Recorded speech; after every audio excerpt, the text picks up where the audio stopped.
Do you think that you witnessed war crimes taking place? Probably. The ground assumption is that they are Hamas. And then if you go this way, you're bound to kill people that are not. Now, in a rare interview, one soldier tells us about the reality he says he witnessed. What kind of stuff would they say? There are no uninvolved, only unarmed. This is something that I'm going to carry for the rest of my life.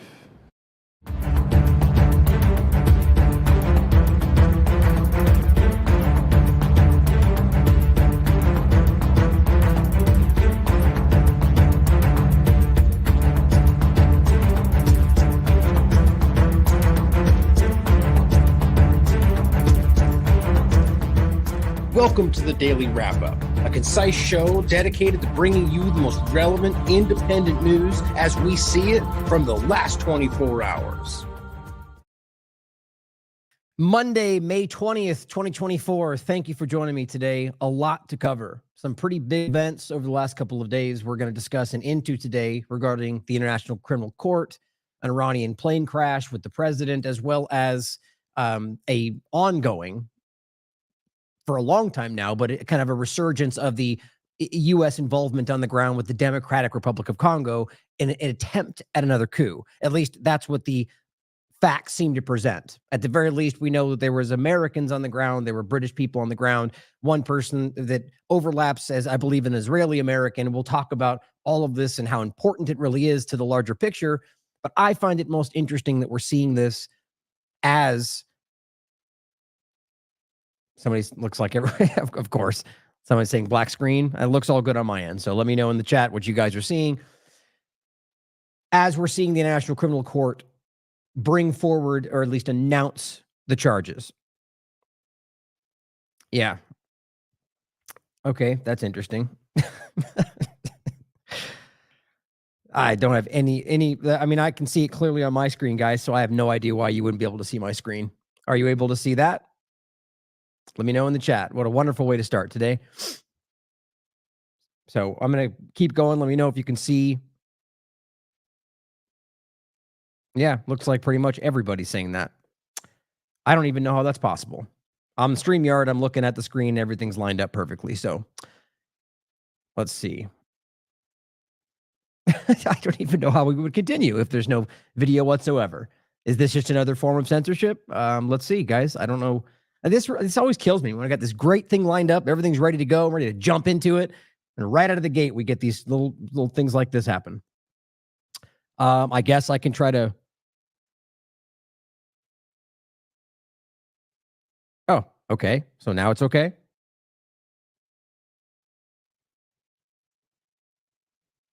Yeah, I mean, okay. So looks like we're okay for. I'm going to let it go for another second just to make sure I'm not jumping the gun and it's not visible.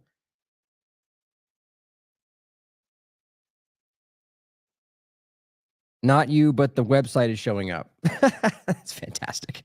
Well, just so you guys know, there's no issue on the feed or the connection. I can see the feed on StreamYard from my end, so this must be a StreamYard problem. In any case, you guys don't need to see me, so that's not a problem. Let's continue. So the point, as we get into this to start, is a lot of things happening at once. And I find it very interesting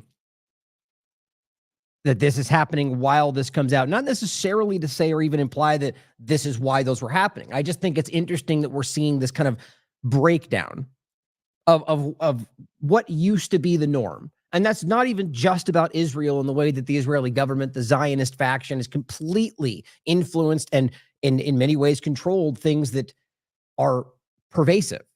Whether we're talking about the perception of certain conversations, whether we're talking about religion and the way it's perceived. I mean, it's really an alarming, pervasive, surreptitious concept. And this is what many people are beginning to understand about what Zionism truly is and things that they've said themselves, and the way that the Israeli government has practices and legislation in place to make sure that even within their society, it's actually illegal to discuss or announce or highlight the things that we can prove.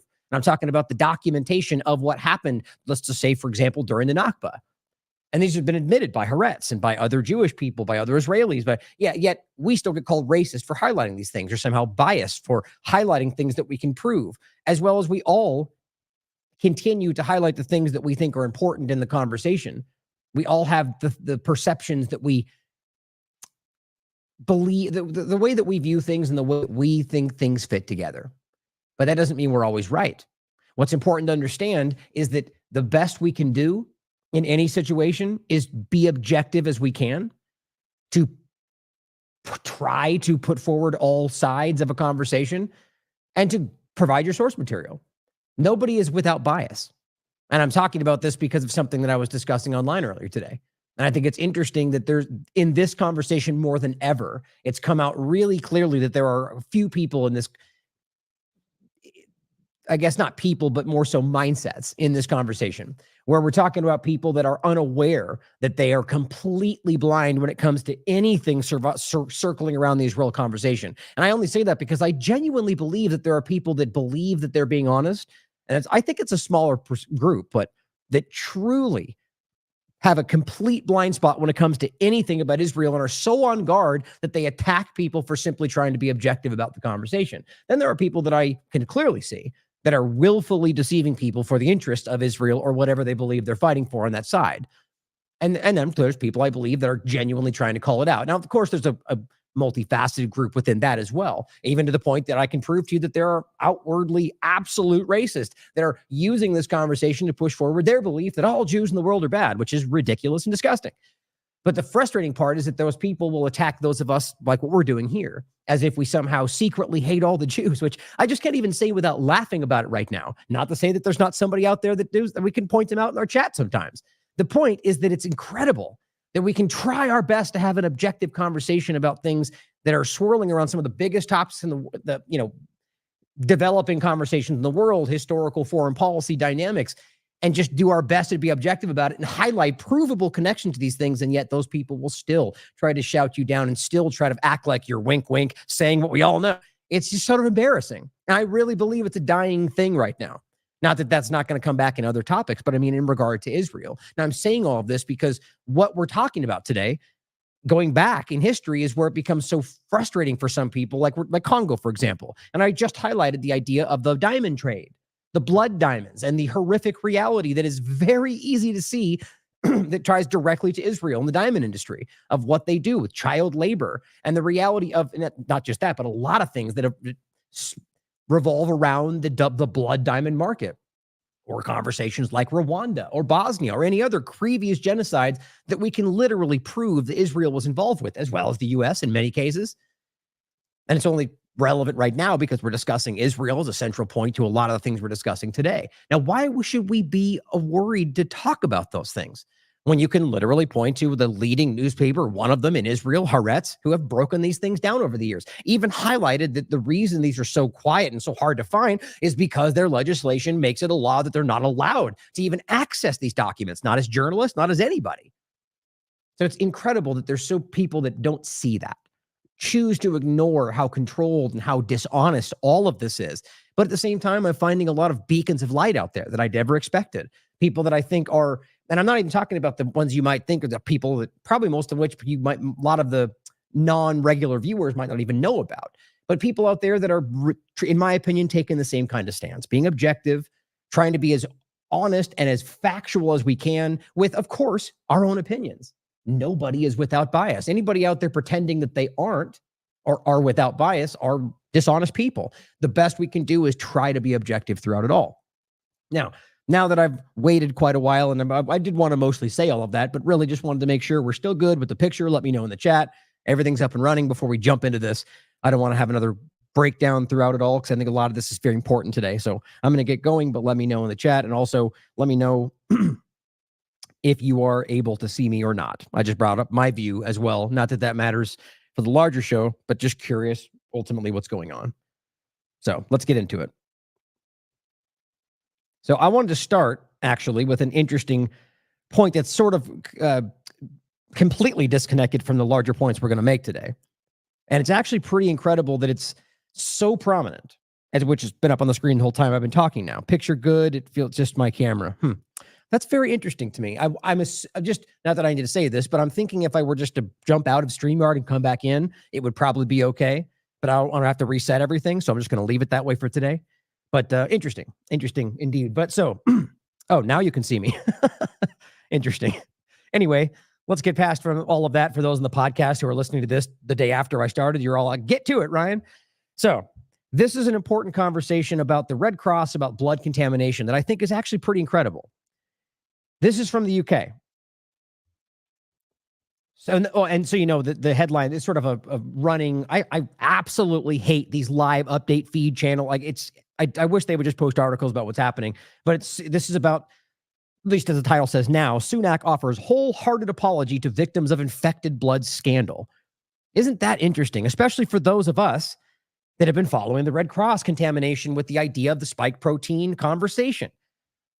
Now, we could talk about mRNA as well, but I think the real point is about what we can very clearly prove, which is that the spike protein is, in fact, in the blood well past well, first of all, they lied about it ever being in that case. One spike protein and it stayed in your shoulder muscle and all these lies they split out. No, we know that it continues to go, that it goes into your bloodstream, that it then circulates in some cases for months. And this has been scientifically proven, peer-reviewed science.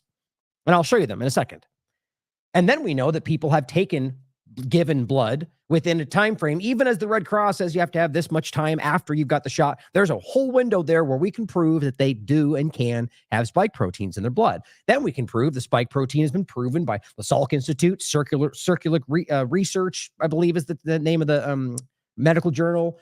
Even the Dr. Luigi Warren himself argued that it is there and that it can even shed. The point is that these things can be caught, it can cause symptoms, and it can spread again, which that's a interesting conversation that I get into every time. We're not going to talk about now. What is that? It's not COVID or whatever we want to call it. If it's just a protein of it, and that can then make symptoms and so on. It sounds like a weapon to me, but either way, the point is we know for a fact, based on the same science they're telling us to trust, that this is a problem. But yet it has gotten zero attention. It's gotten zero follow-up, zero coverage by any of the so-called journalists out there in the corporate media. So what's interesting now is this is about something that connects to the U.S., the same general problem, but from a different angle. Now I'm just going to go to these clips because it's updated a bunch since we've been getting ready. It was just, and here, just so to look at the headline, the most recent one. This is from one of the victim's sons. It was just blatant cover-ups. Yeah, we know that, right? It says, we've been bringing you reaction to today's report from some of the affected families. Now, this is an overlap with HIV, in fact, and it says that he was infected early 1980s when he contracted HIV during a blood transfusion. Now, think about how crazy it is that we can know that. And let's also, this should be its own show in and of itself, by the way, and we've talked about most of this already, the overlap of HIV and AIDS. Even Dr. Fauci, Dr. Mikovits made this real clear in the beginning, but most people weren't ready to hear all this, and that this was already a problem. It's the same damn conversation, even the conversation of whether AIDS and HIV are even, one causing the other kind of conversation, or whether really it's the side effects of things being called something else, and we're really talking about VAIDS, or your body having a reaction, not so much as catching something and getting sick. In any case, this was a problem that got covered up until now, essentially. So how are we going to pretend that the idea of spike protein, the blood, and Red Cross is not a huge issue that they're also covering up? We should at least ask the question, which none of the so-called journalists in the corporate media will do. This is just one of the points in there. Read it all. It's really interesting. It's ongoing. How could the scale of bloods of suffering been avoided? It simply says a common practice used by the government, certainly during the 1980s and 90s, was that patients had received, quote, the best treatment available. Which they say, this is just politics at this point, but it says, but that was not true. Shocking. As the public inquiry has clearly laid out. In fact, the scale of suffering could and should be largely avoided, it said, but how? Firstly, the blood products imported from the United States to treat people with bleeding disorders should simply never have been licensed for use. So you can easily at least connect the reality of the United States and their incompetence or their willful disregard or their criminal activity in regard to the blood conversation. But I don't think this is just the United States. Quite frankly, I think it's always bigger than that. But either way, we have to realize that this could be simple as that. And they've just been hiding it this entire time. Drug companies were allowed to pay people for their blood and did so by offering drug addicts and prisoners money. Gee, I wonder why. We don't even need to say how ridiculous that is in the concept of drug addicts and asking them for their blood like that's going to be safe somehow. I think this was more of an experiment, if you want my honest opinion. But here's what it says after, which of course I always give my honest opinion. here is another one of these points. This gives you kind of the overall breakdown. And this is from one of the speeches given from Sir Brian Langstaff, speaking about the findings of this 5-year public inquiry, which do we really want to pretend that this took 5 years to figure out, even though we knew this was happening decades ago? You know, this is dragging this out for 5 years kind of a thing. I mean, the evidence is self-evident as far as I'm concerned. Langstaff said the contaminated blood disaster was no accident. That's a big deal. That means that somebody did this or covered it up or allowed it, and then, you know, whatever differing possibilities, it was not by accident. So somebody should be going to prison for this. I'm willing to bet you that that doesn't happen. And people who put their trust in doctors and governments were betrayed over many decades, it says. Most infections contracted via contaminated blood would have been prevented if the patient's safety had been paramount.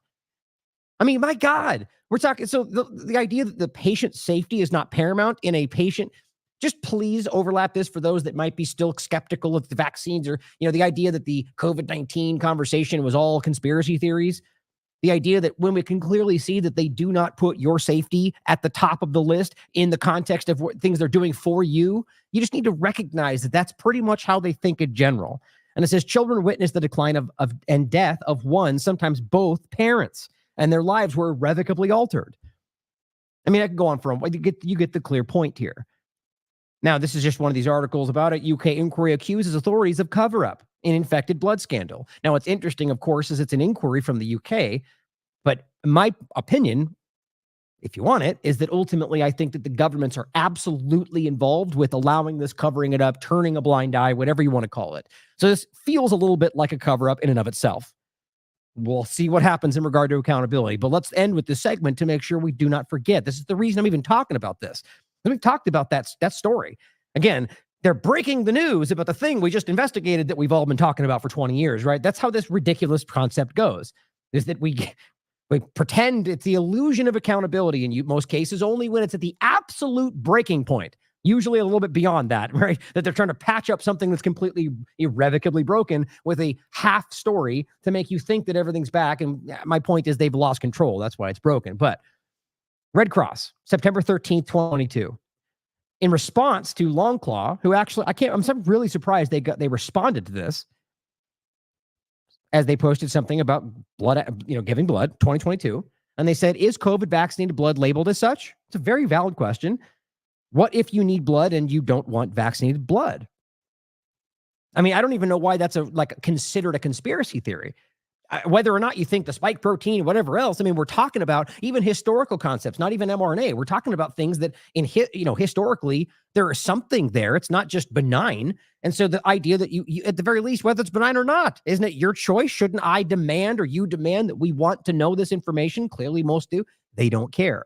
Here's what they said, a flat out lie. We don't label blood products as containing vaccinated or unvaccinated blood. Why? Because the COVID vaccine does not enter the bloodstream. They are still standing by that. There is literally nobody saying that anymore, as far as I can tell. That has been roundly shown to be false. Whether it was an accident or designed that way, it is not the truth. And they still stand by that. I retweeted this just again today. I keep doing that. They keep seeing it and they keep ignoring it. And the point is, the study is one of many from 2023, peer-reviewed. SARS-CoV-2 spike mRNA vaccine sequences circulate in the blood up to 28 days after. And in this case, it was because that's how long they looked. And other studies we found go even longer. And I posted some of them down below. I believe, I think it's under this. Oh, I should have kept that other one open. Oh, anyway, there was more that I had underneath this. Maybe this one. Let's see. Yeah, there we go. This one, again, another study. This one is from 2023, September. Duration of SARS-CoV-2 vaccine persistence. And this one says the results, they routinely persist up to 30 days and can be detected in the heart. It's all fake news, though, right? I mean, there's more down here. We'll cover this many times. So the reality of all of this, especially as we're seeing that they're, 40 years later going, whoopsie, we made a mistake and we're only now talking about it. Too late. Everybody's gotten the problem. That we have to recognize that this is a real problem and the blood supply is contaminated. That's not a question. There's no way around it at this point. And people like Mikovits would tell you that's been going on for 20, 30 years. I just think that's shockingly important. And it's one of the stories, like any number of things that we can prove, like East Palestine and the complete cover up therein, Alan Shaw knowingly hiding the fact that it was treated vinyl chloride and not regular vinyl chloride, which the person told him, their expert, that it wouldn't explode, lied to the volunteer fire chief, and they blame it. I mean, it's all public. It was done in court, but nobody cares because we don't live in an honest system right now. And the people that are supposed to be the journalists turn a blind eye, just like this. Now, I'll include the ones where we talked about this. This is from 2023, just Red Cross caught. And then this another one we did a little bit later. I believe this. Oh, no, this was the earlier one from 2022. Vaxxed Red Cross blood donations. And in this one, I have a phone call with them where they admit on the record why they don't let it, why they were differentiating. And I think you remember why. And I might even have that clip still. Yeah, it's right here. This was on corporate media. And your COVID-19 vaccine, you're going to want to listen to this. The Red Cross says anyone who has received their COVID-19 vaccine cannot donate convalescent plasma to help other COVID-19 patients in hospitals. That plasma is made up of antibodies from people who have recovered from the virus, but the vaccine wipes out those antibodies, making the convalescent plasma ineffective in treating other COVID-19 patients. Whoopsie. And we also have the guy from Pfizer who's on the record saying that it reduces your antibodies by 2 or 3-fold, I think he said. It's all on the record. It's amazing to me that we pretend like this isn't happening like everything else. So let's talk about another example where I guarantee this will get drifted along. People, because of the two-party illusion screamers, the people on the top of that paradigm that choose to only look at things through a certain partisan lens and keep these stories buried so we don't really ever see any traction. That's the game. That is what the two-party illusion is there for. And most of the people at the top of this don't even really recognize that, I would argue. Nonetheless, they're playing their roles, that these things don't really change. We've already seen these examples. We're talking now for the podcast about the Democratic Republic of Congo. It's important that we recognize that it's a Democratic Republic of Congo.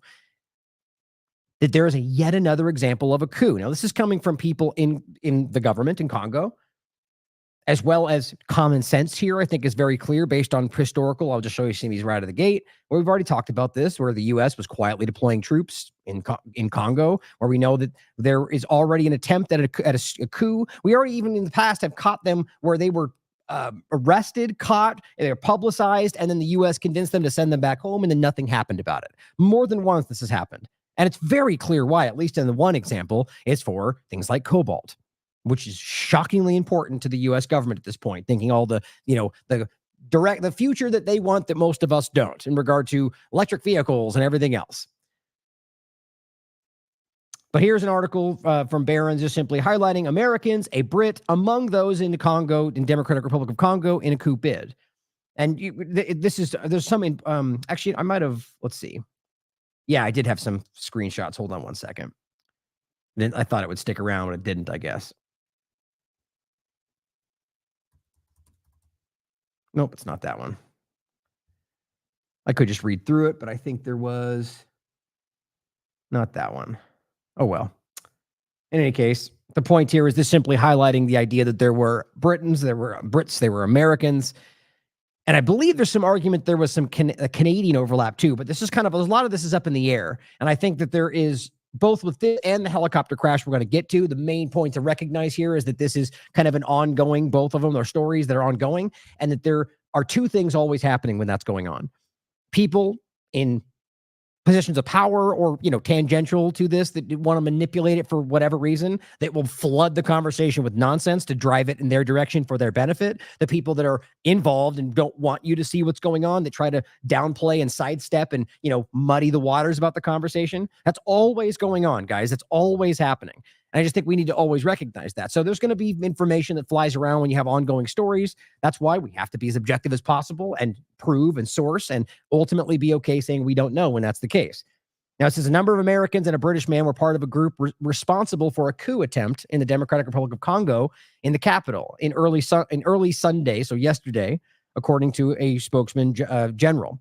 The coup bid was led by Cristian Malanga, this is the interesting part to me. This is a person who is in the government, but I've talked about him before, if you remember, and this is the interesting overlap to previous examples. This is a guy who seems to be cultivated by the U.S. government, who literally went to the U.S., started a political party that was then like this. This is the part that I think is most relevant. Now, it's certainly possible this guy could have done it on his own accord.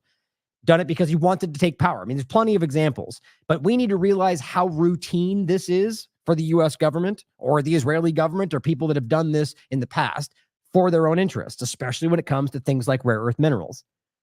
The attack took place outside the residence of the economy minister in the Gombe area in the north of the capital.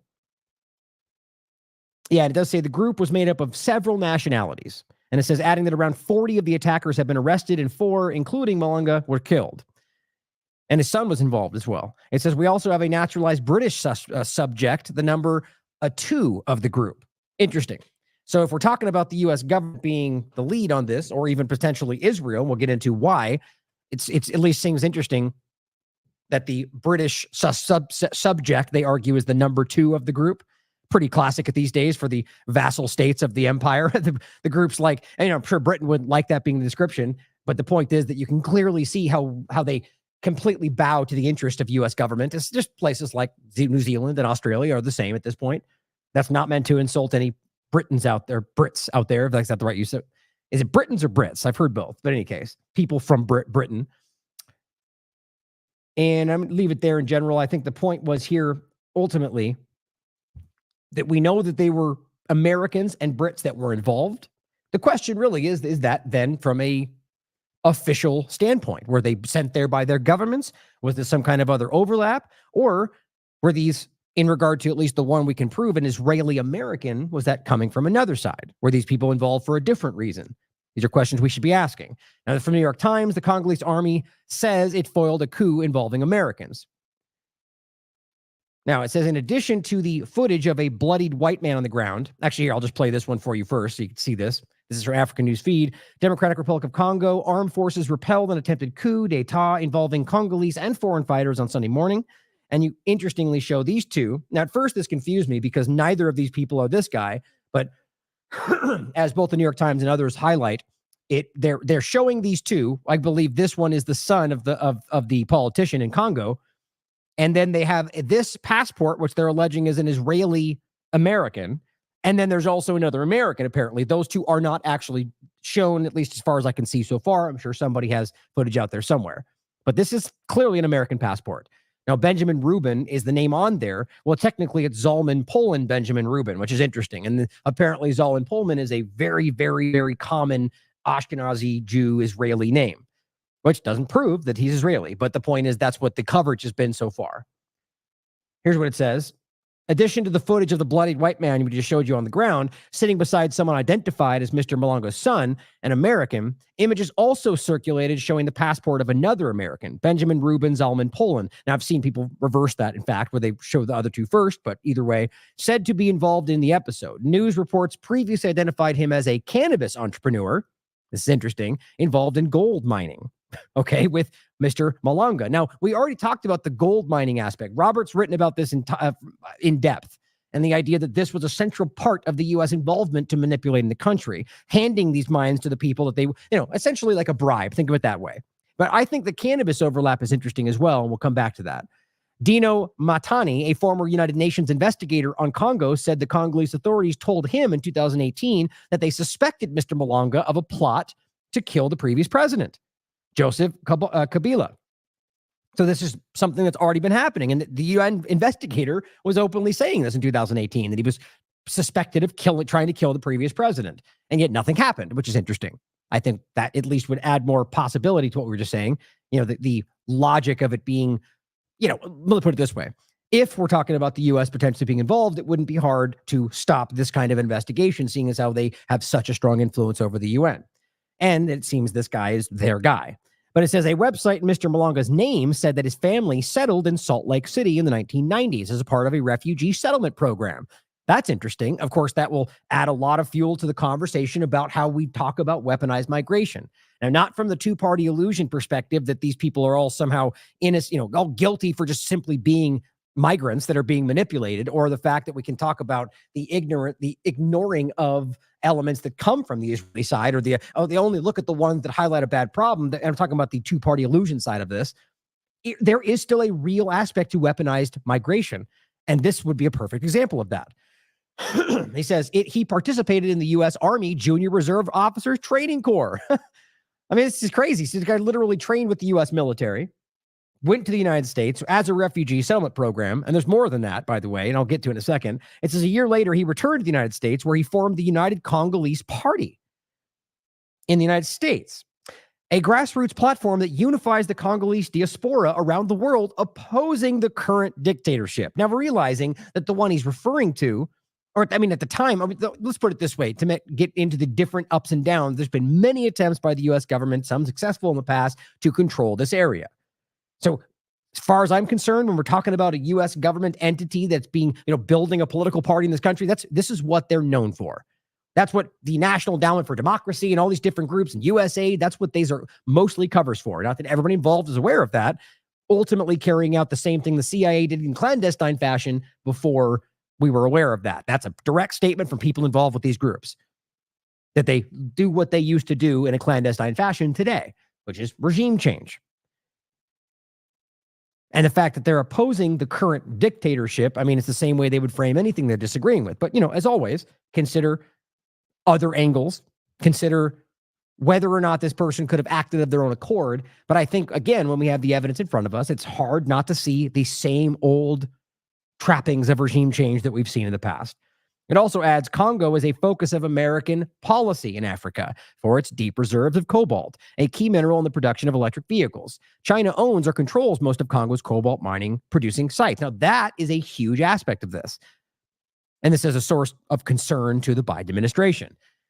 Well, the only reason that's a source of concern is not because China, the only reason this is a problem is because they don't want China to have that benefit.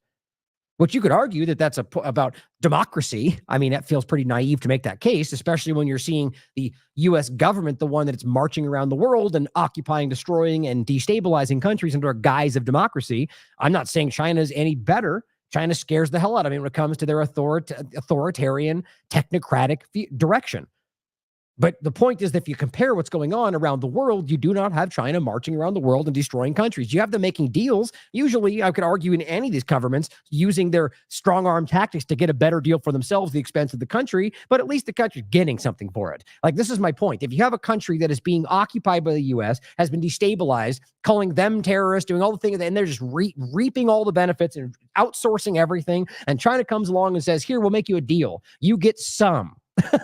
Or they get some benefit to the things the U.S. is just raping their country from. And the point is that they would love that.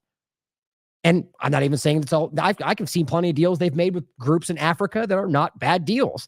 The point is that it's very different at the very least. So with China controlling one of the most important rare earth minerals, the U.S. government just can't have that. Doesn't matter who they kill, destroy, or destabilize to make sure they get what they want. Just ask the people involved with the Nord Stream pipeline how that works out. But it says, but while most of the region's recent coups have been led by senior military officers from these countries, the purported one in Kinshasa on Sunday appeared to have been led by an obscure opposition politician, based in the United States, and appeared to have little prospect of succeeding.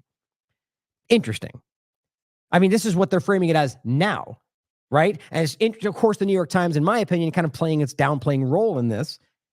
Wouldn't we at the very least be, I mean, you already made my points. I mean, the idea it's an obscure opposition political based in the United States. I mean, what? That's like saying you're dealing with a political party in the United States who's running for a position of power that's based in Israel or based in Britain. Like, we'd be like, what? That doesn't really make much sense. And it's as you're supposed to always read this as, well, they're always out there for democracy and freedom. So it's insulting for you to. Does anybody actually believe that? I mean, it's self-evident. Look at I've made the joke many times, which is not really even a joke. The U.S. government is literally batting zero if you pretend they're going for democracy. I mean, every single time they go into, we're fighting for freedom and we want to liberate the country. How did Iraq turn out? How did Afghanistan turn out? How did Libya turn out? How did Syria turn out? How did any of these countries turn out where they just stripped their shoelaces and boop, destroyed the country? We'll do better next time. No, they were designed to do that. That's what they were trying to do. That's what we need to recognize. And that's why these countries are very aware of this. And many people at least assume or have indicated they believe Russia was the one that might have tipped them off, which would make sense to me. But here's, again, we already showed you this, the image of the passport itself. Now here is Actually, no, I thought this was somebody, a representative. This is somebody else who's posting information, which I thought was interesting, just showing the full image of this person, Benjamin Rubin, and then Marcel Mondi Malanga, who's the son of the politician, were captured. And it just shows you the larger image of this, which is not necessarily important. In case that matters, because people are trying to overthrow a country in violence. So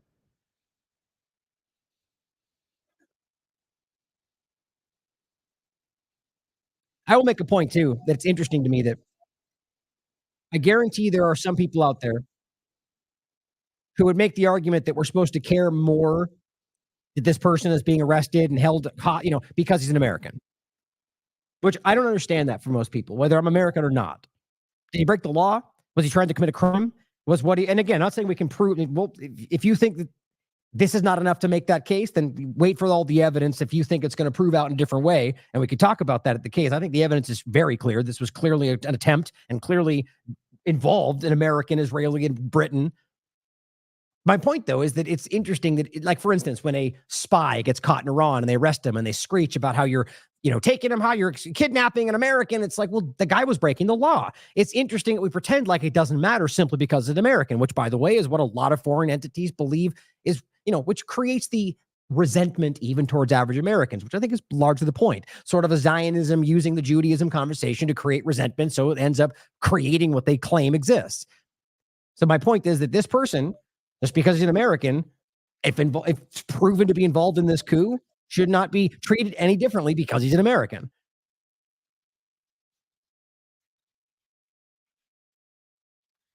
Especially when we look at the history of U.S. coups and what follows. I mean, just look at Libya. Horrible.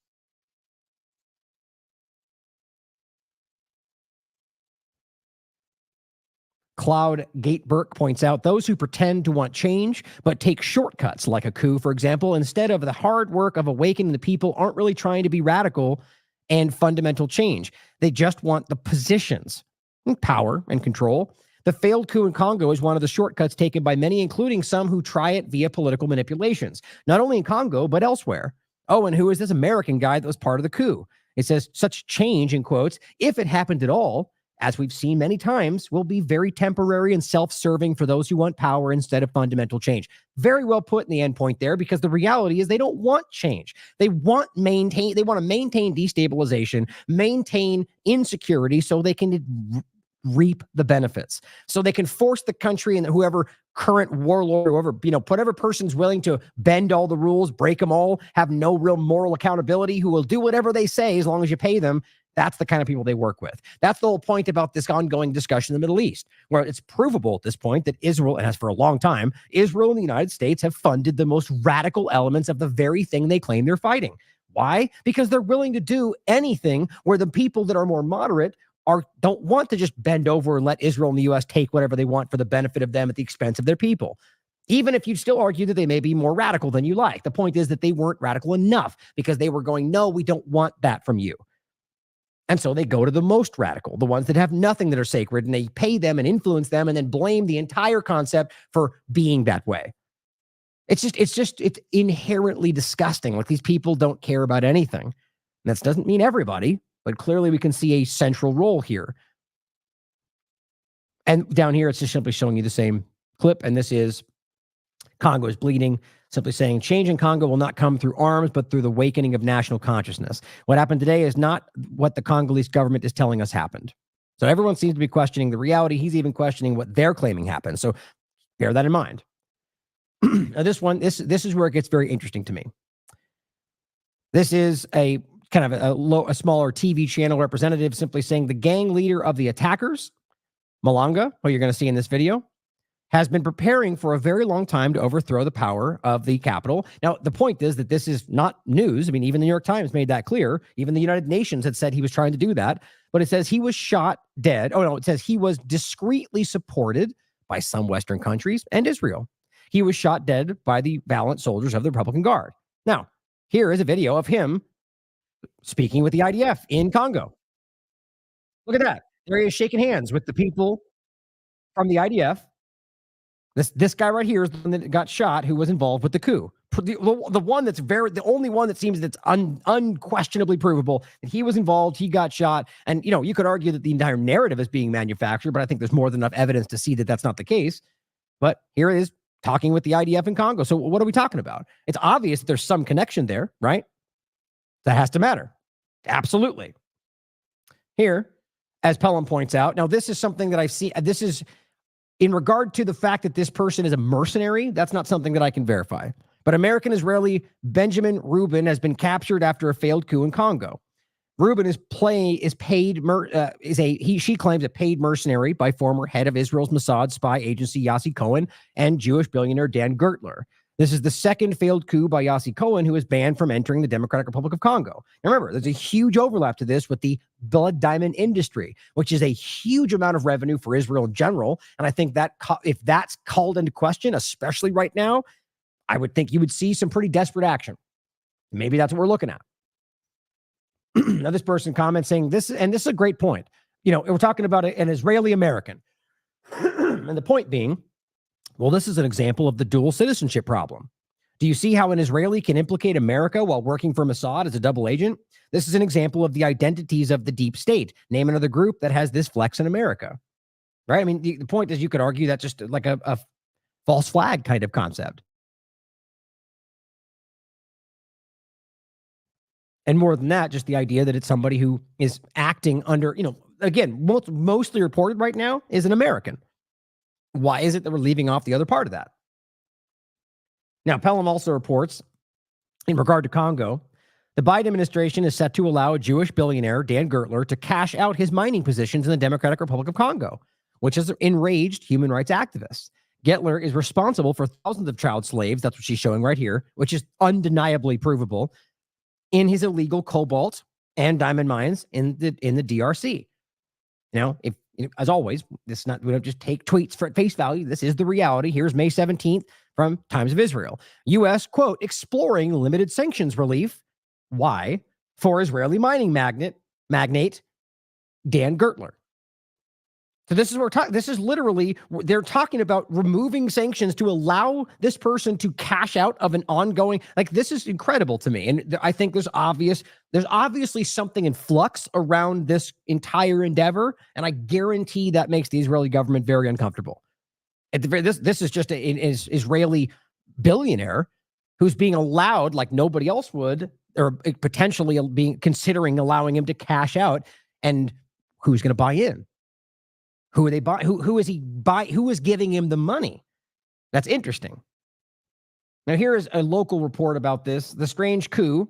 And it says, in the early hours of Sunday, the 19th of May, an attempted coup took place, which was thwarted by the army. According to the Congolese authorities, a group of at least 20 armed men in combat gear attacked the palace of the nation, where the president, Felix, that's right. I wanted to make sure I said this correctly. President Tshisekedi. Felix Tshisekedi, where the President Tshisekedi's offices are located after attacking the nearby home of the economy minister. In the shootout with the regular military, at least 3 attackers lost their lives, as well as 2 police officers guarding the economy minister's house, including their leader, Cristian Malonga Masumari, while the remaining members of the command were arrested. Among them were Malonga's son, 22-year-old Marcel, as well as several U.S. citizens, at least 1 British citizen. Cristian Malonga Masumari was the leader of the small political party he founded, the U.S. registered United Congolese Party. I find that pretty, it's conspicuous, right? I mean, it's very on the surface here. It's a U.S. founded political party for the Congo, led by somebody who lived and grew up for them, or at least lived there for a while in apparently Salt Lake City, as the New York Times reports. To me, that seems a little bit too on the nose. Malonga came to the United States as a refugee, as we just said, in 1998, and settled in the state of Utah, where he lived until 2006. That year, he returned to the Democratic Republic of Congo, where he served in the military and achieved the rank of captain. In 2011, he ran in the opposition in the parliamentary elections, but was arrested before the election, which they cried foul, right? In 2012, he returned to the United States. So get this. So he lives in the United States from 1998 to 2006. then decides to move back to Congo and decides to immerse himself in the political sphere. That's interesting. Then he gets arrested. And the point was, at the time they were accusing him of, what do you think?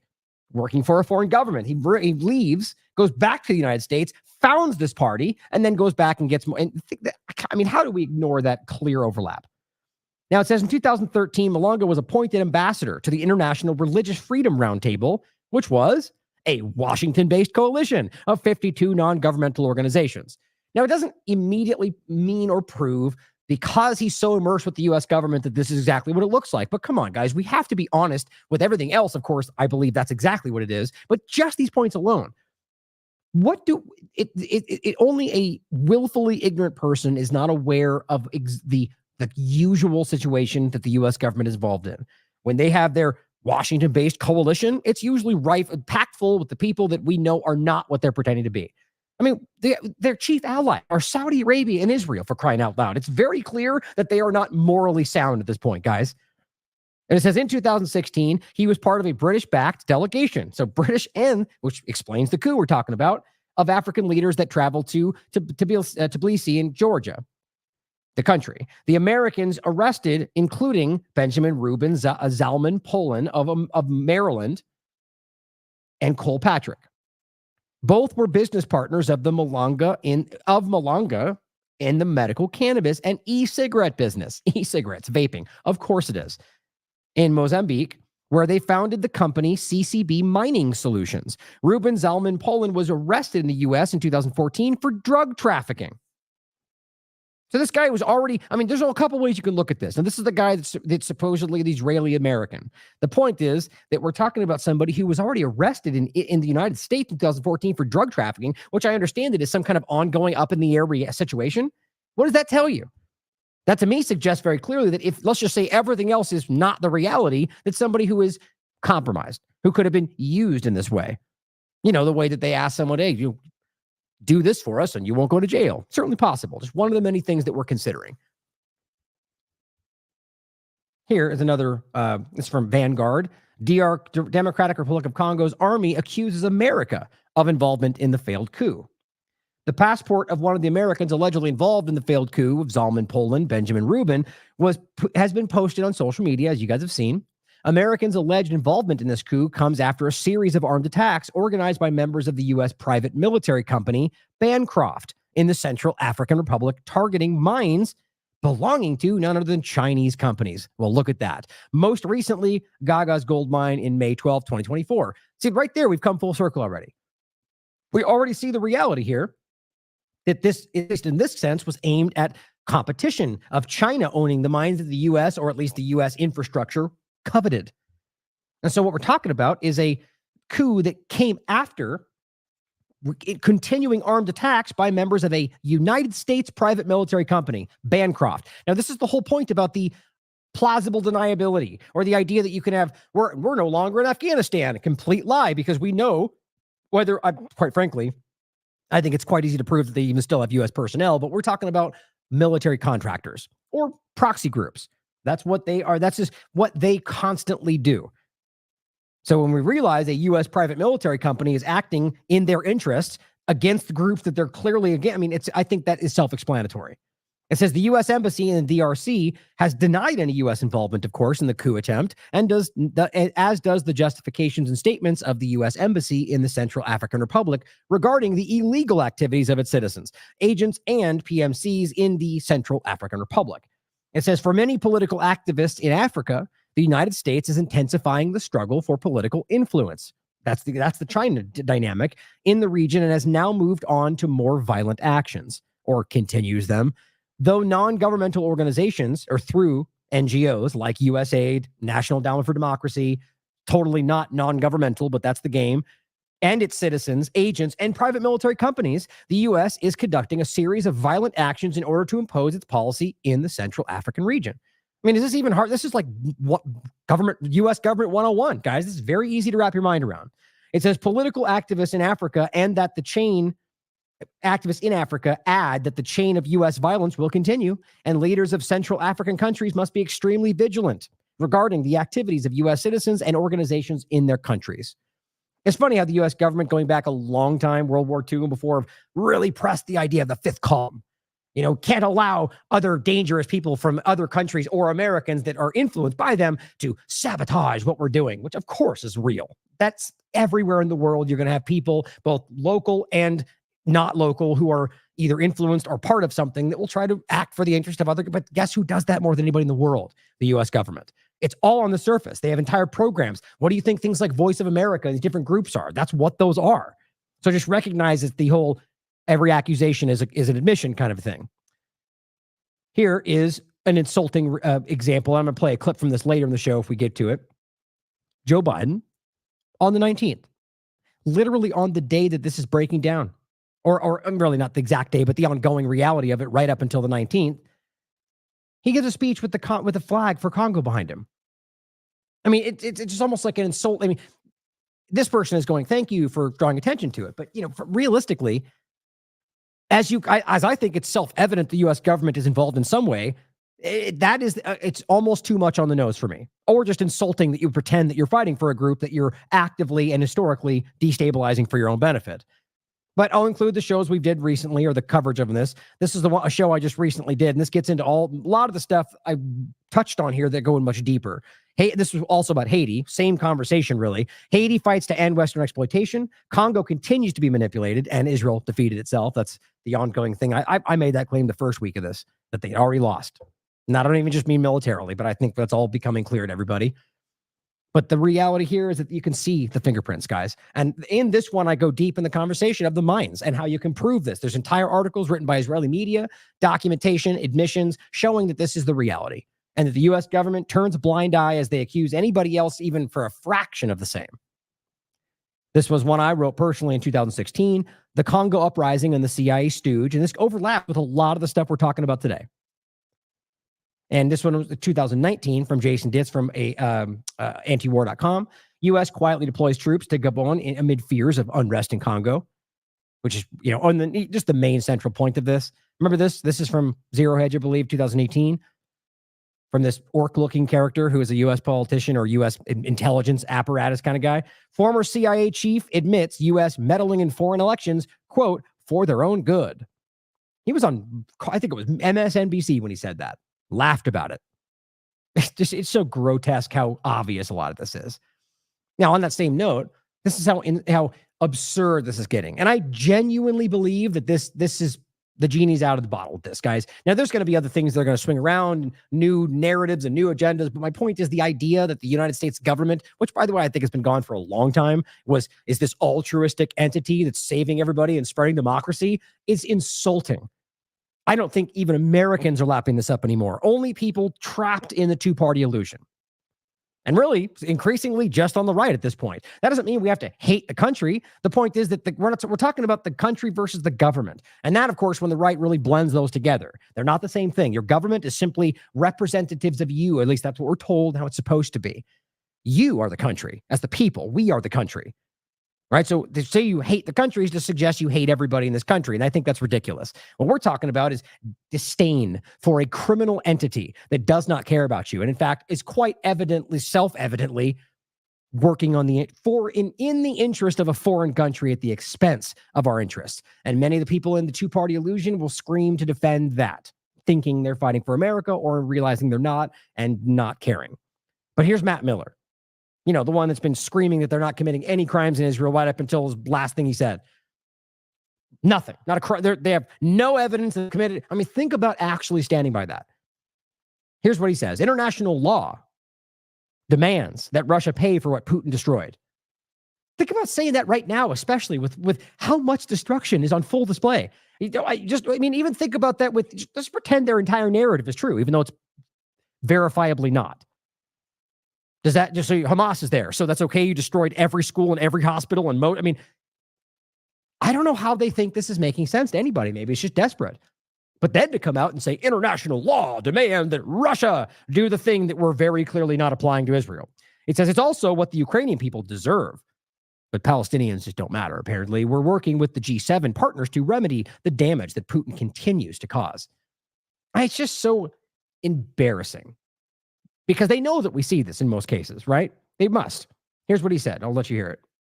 One more crucial step that we can take, making Russia pay for Ukraine's recovery and reconstruction. What Putin destroyed, Russia should and must pay to rebuild. It's what international law demands. It's what the Ukrainian people deserve. Our Congress has given us the power to seize Russian assets in the United States. We intend to use it. We're working with our G7 partners to see that Russia's immobilized sovereign assets are used to remedy the damage that Putin continues to cause. And I mean, at least I don't know what assets he's specifically talking about here, but in my experience, in most cases, that ends up being Russian assets, right? Some rich oligarch, which probably is not an honest person. But my point is, it's the illegality of what they do, the rampant lawlessness. Nod to George Galloway. I love that phrasing. That they just steal a yacht from a Russian oligarch and act like we're going after the government. I mean, this is absurd, and it's mafia. I mean, I was actually rereading Whitney's book again, and just the concept of the overlap of this mafia tactic, right? Like just very clearly that's exactly what they are, just giving themselves a different name. The G7 can unlock billions of dollars and send a powerful message to Putin. The time is not on his side. So you're going to seize assets under the argument that Putin, which by the way, they're still in an ongoing situation. Like the idea that you're pretending like in the midst of this, you're going to jump in as you have to pay for all of this. Well, I mean, the bottom line is that the entire premise of their argument is false. What's going on is not a one-sided act of aggression. That's childishly stupid. Now, you could even make the argument that the beginning of what happened in Gaza was not, but I still disagree with the overall point there because of how long this has been happening. Well, let's just say you woke up on October 7th and pretended everything started right there. After 7+ months of ongoing destruction, with even their admission that there's barely been any rockets flying after the first 3 months because they ran out of things they need, it's clear that this is not some response of defense.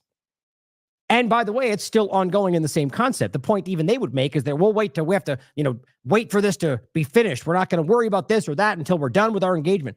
It's just everything they do is one-sided. Everything they do is hypocritical. They apply it in a selective way to the people they don't like. We're in elementary school or high school, and that's what people are beginning to recognize, that these people are not worthy of your respect. They're not worthy of anything but disdain, in my opinion. I'm not talking about just any American politician or anybody in power. I'm talking about these people because of what they're doing, because of how obviously they do not believe in any of the things that they push forward because they know we believe them. Decensored News highlighted this very well in regard to Sam Husseini, just continuing to call out this complete liar, Patel, and ultimately asking about the Geneva Convention. And pushing it so well in such the right moments to make it unbelievably clear that they're avoiding even acknowledging that Israel's bound by it. Watch it for yourself. It's a 6-minute clip, I believe. Yeah, it's really well done. And here's what Shea Bose had to say about this. Department of State making a similar argument. Congress has given us the power to seize Russian assets in the U.S., and we intend to use it. Just absolute criminals. We're working with the G7 partners to see that Russia's immobilized sovereign assets are used to remedy the damage Putin causes. Now, do you believe that's going to go back to Ukraine? You'd be quite naive to think that. I guarantee they're going to, even if you think some of it's going to go to building things, let's say, just like Iraq and every other example you look, it's going to go to outsourced American companies that ultimately maximize their benefit at the expense of the country. And it's what happens every single time. If you really wanted to help the country, you would find local companies to do it so you could help the economy. They never do that. It says and the point here is that they highlight, he goes, I presume Libya, Syria, Afghanistan, Vietnam, Cambodia, Iraq, Korea, and Serbia can all expect to receive their $1 trillion compensation checks from you any day now, right? Hypocrites. Come on. Nobody honest can actually stand back and act like this makes sense when more than any other government I've ever seen in my life, any other country being led by a belligerent government ever. That's destroyed, in the context of let's just say in current living memory, destroying so many countries, leaving them in complete tatters with the argument being you're going to do this for freedom and democracy. Even if you accidentally went the wrong direction, aren't you still responsible? Of course not. It's just insulting. Arnaud Bertrand writes, imagine if that principle, pretending that they have to rebuild all of this based on what's going on, actually applied universally. How much the U.S. would need to repay for countries destroyed over the years. Instead, when they left Afghanistan, not only didn't they repay anything, they stole the country's reserves. And realize, guys, they mined the mountains while they were there. They called it defraying the cost of assistance, otherwise known as destruction and destabilization, and the poppy fields and everything else we've discussed. He says, best proof you're going to get that the only rule they follow is might is right. In fact, that's become a very almost on the surface argument. Donald Trump made that very clear. Here is Stefanik. What she says here is incredible. Now, my honest opinion, she's sitting here in Israel, which again, why in the world are members of Congress so frequently going to just Israel to make statements about Israel? I think we all know the answer to that. The point is, here she is, and here arguing that basically America is based on, the way she makes this sound is that Israel has an ideology. Israel has the belief system, and that's and that we're like them. Aside from the fact that the United States was created long before Israel was, but let's always slant it towards this concept. I mean, it's in my honest opinion, she's reading us a piece of paper. I genuinely feel like she was handed this and she read it. That's my opinion. But listen for yourself. I come here to Jerusalem. I sense a shared destiny, one embedded in your national anthem, Hatikva, the hope. Israel is indeed a miracle, an outpost of freedom, of Western values, of civilization, a striking example of human potential, the physical embodiment of Herzl's maxim, if you will it, it is no dream. Aside from all the ethnic cleansing, rape and murder and pillaging, absolute destruction, ongoing ethnic cleansing, aside from all of that, all about Western values and civilization, right? Maybe if we're talking about Western government values, well, then absolutely. It's just, it's insulting to have somebody stand there and patronize us all, acting like we don't have eyes, that we can't very clearly see what they're doing, that they proudly announce it, that they do dances around. I'm going to show you clips in a minute, an hour or so probably, of these IDF soldiers playing on the toys of dead children in Gaza, or throwing their Chinaware out or murdering people in cold blood, laughing about it. But it's all because clearly you either are too completely lost to see any of this or something has compromised you. It's no way we can act like this is an honest situation. No way. It's the same founding ethos that we prize in America, the American dream, which says that with hard work, the right values, you can build a life for yourself, your family, and your community. At the expense of an entire other family, right? Is that how that ends? That we can remove that family that we don't like, the different color, that we can say, we don't want them there. Here's our dream on top of your dead one. Freedom, democracy. Herzl's dream and the American dream. These dreams are precious, and we must cherish, protect, and fight for them. We know we have different. So this is my point, though. So in what world are we talking about something that's 75 years old? Well, more than that, really, but the foundation of Israel at the very least, and the conversation that is, one and the same. Anybody honest would frame this as, if you think they're the same, which they're not, that Israel adopted our concept as a much longer established country. But this is my point. These people are very clearly influenced to such a strong degree that they do things that are not just for Israel, but at the expense of Americans. And if everyone out there trying to scream that this is about Jews, you're the one making that problem. I say this constantly. Only Zionists and racists are making this about Judaism. Like the person I'm arguing with online right now, the idea that all you can ultimately say is you just secretly, wink, wink, hate Jews. And it's painful. It's embarrassing. I'm embarrassed for them. Like I said the other day, feel free to make the argument that you think that I'm somehow missing it, that I'm being manipulated by secret Jew haters and I don't even know. Of course, that's possible. But to just make the argument that they know that I secretly feel a certain way, despite the fact that I explicitly say the opposite and everything I do shows that we're absolutely fighting for Jewish people, Muslim people, Christian people, anybody who are being oppressed and lied about, as we can see with the campus protests that are being run in many cases by Jewish organizations with Holocaust survivors, but apparently we're anti-Jewish because we pointed that. I mean, I'm embarrassed for these people. It really is that bad. And again, I think some of them are just so lost in this conversation that they don't recognize it. And I'm not saying that about people like this. I am absolutely convinced that people like this are either compromised or are being, are opportunists. That they take money from AIPAC and everything else, and they let that influence everything they do. Realistically, if this was at any other time, this could be called treason.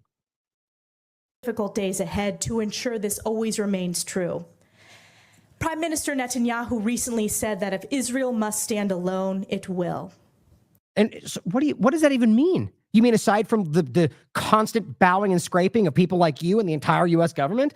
Where's this world in which Israel stands alone? They have the power structures behind them in every single point. What they're really talking about is the fact that public opinion has been lost. We now see them, the Zionist entity and the Israeli government, and the crimes they've committed. Many are also Jewish, but keep pretending like we wink, wink, hate all the Jews.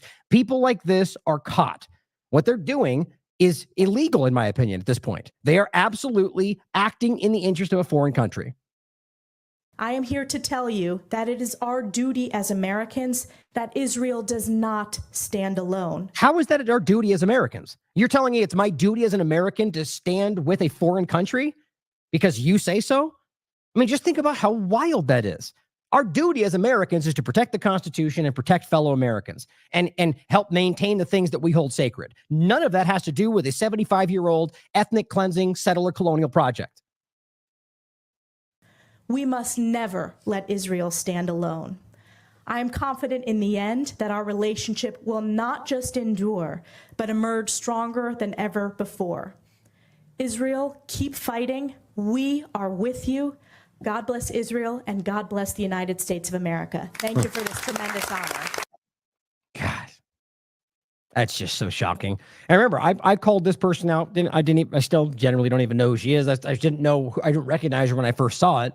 Where she was the one that was like, and I forget who else said it, that her entire career seems to be hinging on this aggressive push to frame the world as in some dark cloud of anti-Semitism.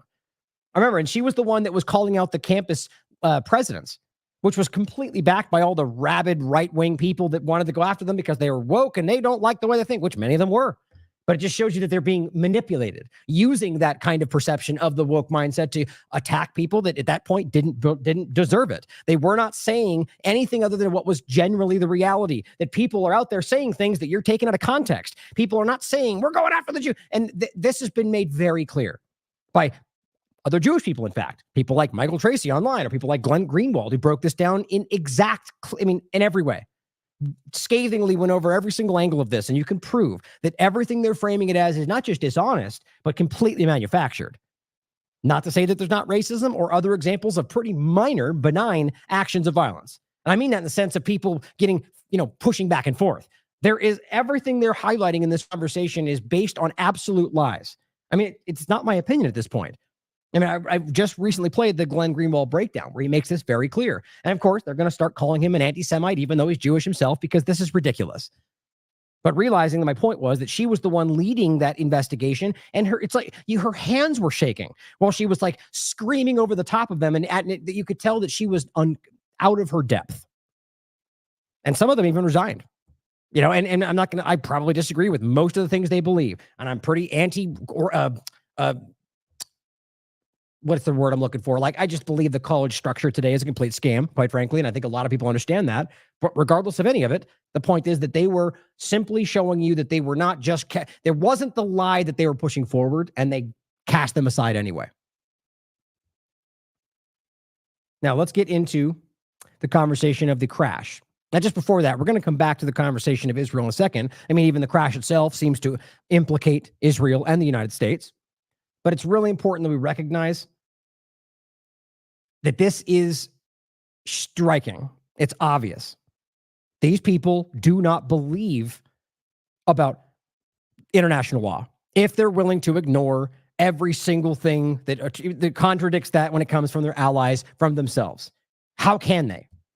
And that never used to be quite seen by everybody. And I think, again, what Israel did, the 7 months of ongoing genocide that shook everybody awake from all this, that can't be put away.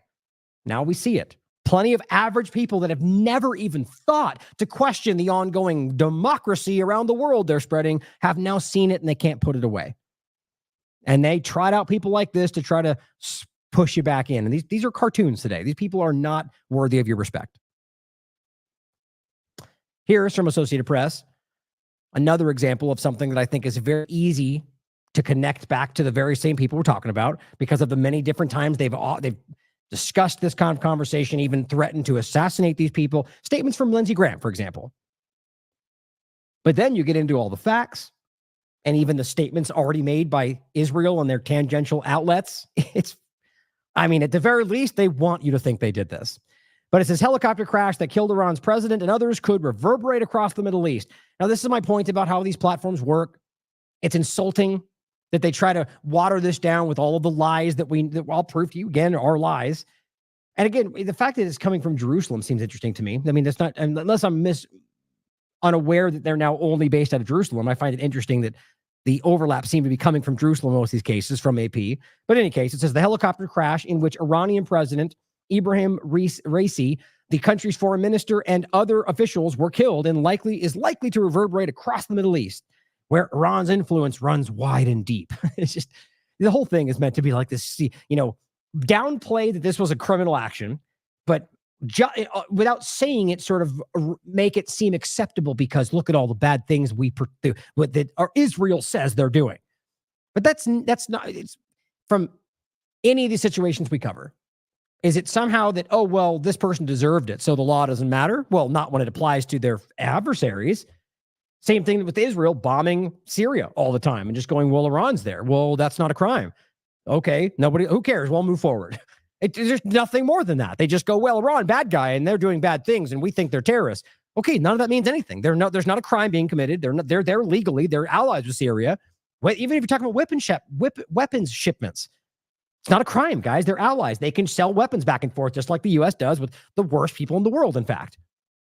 So the fact that they keep doing it shows you that they are very clearly showing you that they believe they're above the law, and in many cases, they appear to be, at least as it comes to the U.S. government, their control of it. When their influence runs wide and deep, they're really trying to create the idea this is somehow justified.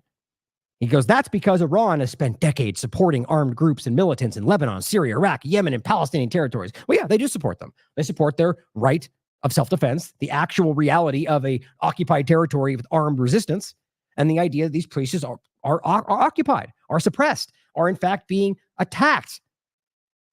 So they support that. But anything more than that, I argue there's very clear support in ways that you could prove in some cases, like weapons or the general things you might expect for allies. The argument that they're proxy elements, which is really where I'm going with that, is, I think, ridiculous. And in fact, the State Department and plenty in the past have admitted that fact. It's like we'll show you next with the idea of the nuclear program, which we know is also even the State Department, or rather, I'll come to it next. The U.S. government admitted that's not what's happening, but they still spread these lies. Are we to believe that the Associated Press isn't aware of its own article where it says that? We'll come back to it. But it says that's because they've spent decades supporting all these groups, which, by the way, if you look at every single one of them, they're all fighting against occupying territories for their freedom, but they're all terrorists, apparently, allowing it to project power and potentially deter attacks from the United States or Israel. Right, so they're working with allies to stop those people, the U.S. and Israel, from attacking them? What terrorists? This is the sworn enemies of the Islamic Revolution. You mean the time when they took it back from the U.S. and Israel occupation? We'll just leave that part out. That was Operation Ajax. But it says tensions have never been higher than they were last month when Iran, under Raisi and Supreme Leader Ayatollah Ali Khamenei, launched hundreds of drones and ballistic missiles at Israel in response to an Israeli attack on a consulate. Yeah, that's how you cover that? You mean the monumental violation of international norms of the bombing of an Israeli consulate, which was a huge shift in policy? But that's the small thing. They responded with drones and bombs because of the thing Israel did. That's how they frame this in everything that they do. Well, the point should be Israel attacked an embassy, the consulate building of an embassy, with killing generals, killing officers, killing innocent people from other countries. And that's a huge deal. And so Iran, in the right of their actual right of self-defense, attacked. And even then, I would argue, as always, that's not actual self-defense. It's just the legal right to respond to the attack. Self-defense is responding as you're being attacked. But that's, of course, not a big deal. It's only because Iran did something. That's the thing we care about. But it says Israel's long viewed Iran as its greatest threat because of their controversial nuclear program. Just so we're clear again, this is the AP from last year, July. U.S. intelligence assessment says Iran not currently developing nuclear weapons, because they're not. And also in this article, which I won't get into for time, they make the argument that somehow that they're violating. The point as always is that the United States government pulled out of the Joint Comprehensive Plan of Action, the JCPOA, and in that very deal gave them allowances to begin increasing enrichment because they broke the deal until they were to come back. Now, you can argue that they've gone beyond whatever limit was set within that conversation, but the point is that there is no deal anymore. They broke the deal and they wanted it. Iran wanted this deal to be in place. They wouldn't allow it. And so then the argument that they're now doing what they want to do with their nuclear program is like every other country in the world. The only reason this becomes a problem is because we say Iran bad guy. Israel's got nukes, then we don't even allow them to talk. They pretend like it's not happening, even though everyone in the world knows it's happening.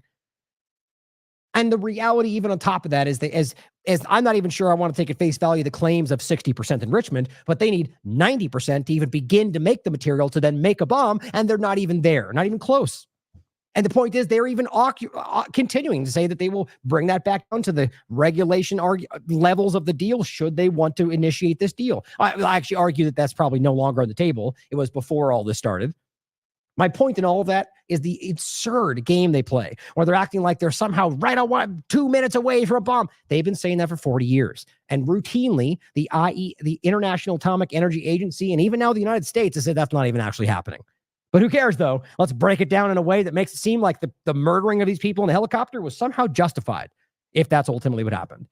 It says Raisi, who was a hardliner viewed as a protege and possible successor to Khamenei, chastised Israel last month, saying, get ready for this because this is terrorist talk.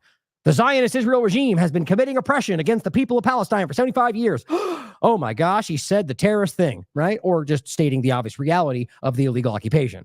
It says, quote, first of all, we have to expel the usurpers. So the people illegally occupying. That makes sense. Secondly, we should make them pay the cost for all the damages. Oh, sounds sort of like this, but we can't apply it to this conversation because that would be equal-handed. Or equally handed. Oops, here we go. And it says, thirdly, we have to bring the justice to the oppressors and the usurpers. I mean, it's talking about law, basically. But that's the bad thing. They can't say the things if it comes from them because that's terrorism. It's just it's comical. It's bad. The people can see through this today. And I think they're desperately worried about that. My point, though, is that the overall point about the usurpers and expelling them, if you listen to what they're saying today, they're talking about the Zionist entity. They're not just talking about every single Israeli. I guarantee there are people that feel that way. And even then, the reality would be technically that would be the legal justification. It would be legally sound. But nobody really who has standing in this conversation is making that argument. I'm not either, because it doesn't really make sense. It would be, in a way, creating a similar problem in reverse. And I don't think that's justified. The eye for an eye concept is not something we should be going for. The point is that they want to get rid of the occupiers, the Zionist entity, have them pay damages for what they created, and bring them to justice. But of course, when you frame it as the thing they want you to hear it as, well, that's when it becomes dangerous. Point is clear. I think that they're trying to make it sound like this was okay. Now let's get into the details of what happened. There's Khamenei simply saying, with deep sorrow and regret, he has received the bitter news of the killing of the president. Which it was only as of today, early 4 a.m. Because it was yesterday, there seemed to be some confusion. And we'll get into why I think that is, about what happened. And it was a hard crash. And, and even seemingly putting out sentiments that it was not, that they didn't die. Now, I think there's a couple of reasons for that, why that might have happened. One, we'll get into, being that this was coming from an unfriendly source, or people that were pretending to be somebody making these statements. And we'll show you what I mean by that. Or it could be that they were just trying to downplay. That's always what happens, right? They don't want people to know that they had got the plan, or, they want to downplay how well the operation went. But Loki points out something interesting yesterday. He says, it is noteworthy that the last meeting of the Iranian president wasn't actually with the Azerbaijani president. Israel has established an intelligence base, an airfield, and an agreement to develop 2 new surveillance satellites from Azerbaijan. All of that is about Iran. Interesting. Israel accounts for almost 70% of Azerbaijan's significant weapons imports. Now, is that worthy of, like, this? The same, to apply their actions equally would be to argue that Iran could bomb Azerbaijan whenever it wants because they say Israel's present. killing civilians, bombing the hospitals, bombing the airports, but saying, well, Iran, and then having the rest of the world go, oh, okay, yeah, that makes sense. That's crazy. It's illegal. It is rampantly lawless. But he says that the 70% of Azerbaijan's significant weapons imports coming from Israel, that's billions of dollars worth of ballistic missiles, air defense systems, and kamikaze drones. Billions. All of that necessitates an increasing integration of military operations between the two, of Azerbaijan and Israel. He says at least 40% of Israel's oil is supplied by Azerbaijan via a pipeline that runs through Turkey. 1 month into the Gaza genocide, a joint venture between Azerbaijan's state oil company and Israel natural gas lines was signed to export gas to Israel. He says, as Israel's number one customer for arms, the Zionist entity is more deeply embedded within the military system of Azerbaijan than anywhere else. Time will reveal more. It's very interesting. So the simple implication being that the meeting there, knowing that that was going to happen, knowing that Azerbaijan is very tied in with Israel, they might have set something up to create this, just as a thought, considering the facts on the table. And this is why people are, certain manipulators and people that just want to follow along with the crowd screech about conspiracy theory. The point is that as any researcher, any investigative journalist, anything, you consider possibilities. You theorize. That's what you do. It's not bad to do so. They just don't want you to look at things other than what they hand you. So they scream it's all conspiracy theory. The point is, of course, this is relevant. It may not end up being what happened, but why would you not consider this overlap? It's just bad journalism for people that don't. And the other point is not to say that we know because of this. No, that would be assumption. We're just simply highlighting the facts, and people that want to pretend that's what you're doing will make that case. But this person highlights the U.S. Air Force, the C-17 RCH-348 landing at Baku, Azerbaijan. This is on the 19th. That's literally the first time such flights occurred in 1 year, and it has to be now. It happens to be now. So now we're finding out that the U.S. Air Force went to Azerbaijan on the 19th, the day this was going on. And somebody rightly asked, how can we confirm it? Good for them. And they give the link because that's what good. I mean, this is rare, increasingly rare on Twitter today that people provide the source material, but there it is. You can look for yourself. So that's interesting. So we have the U.S. joining essentially at some level before this happened, in the location, I mean. Now, onto English, and there's a link here you can read more about it. It simply highlights that so at this point, after the 19th and after the crash, there was kind of a confusion. And people were arguing they didn't know what happened. They didn't know where the helicopter had crashed. There was all this confusion, which doesn't really make much sense outside of there possibly being some kind of outside electronic interference. But after completing its mission in Iran, Turkish UAV, basically, one of their UAVs went out, and I guess using heat signatures was able to identify what they argued was where the crash took place, which I find interesting. The idea that Turkey somehow was like immediately able to find this. I mean, at the very least, the question should be whether that might mean that they weren't somehow involved. I'm not saying there's any evidence to that effect, but I just find that something we should ask, always considering the possibilities. Because Turkey always plays a very interesting role in all these things. Kind of its own island of, within NATO, but essentially it's interesting. But it says identifies location of wreckage of a helicopter carrying the Iranian president, and then weirdly does this. Flies around looking and ends up going all the way over here, and then creating the crescent moon, the symbol of Turkey, as if that's where this was supposed to happen, I guess, like right where the crash was. It's very strange. Very strange. You can read more about it. It comes directly from Andula English. Okay, so here's what Alon Mizrahi points out in regard to the time that it was disappearing.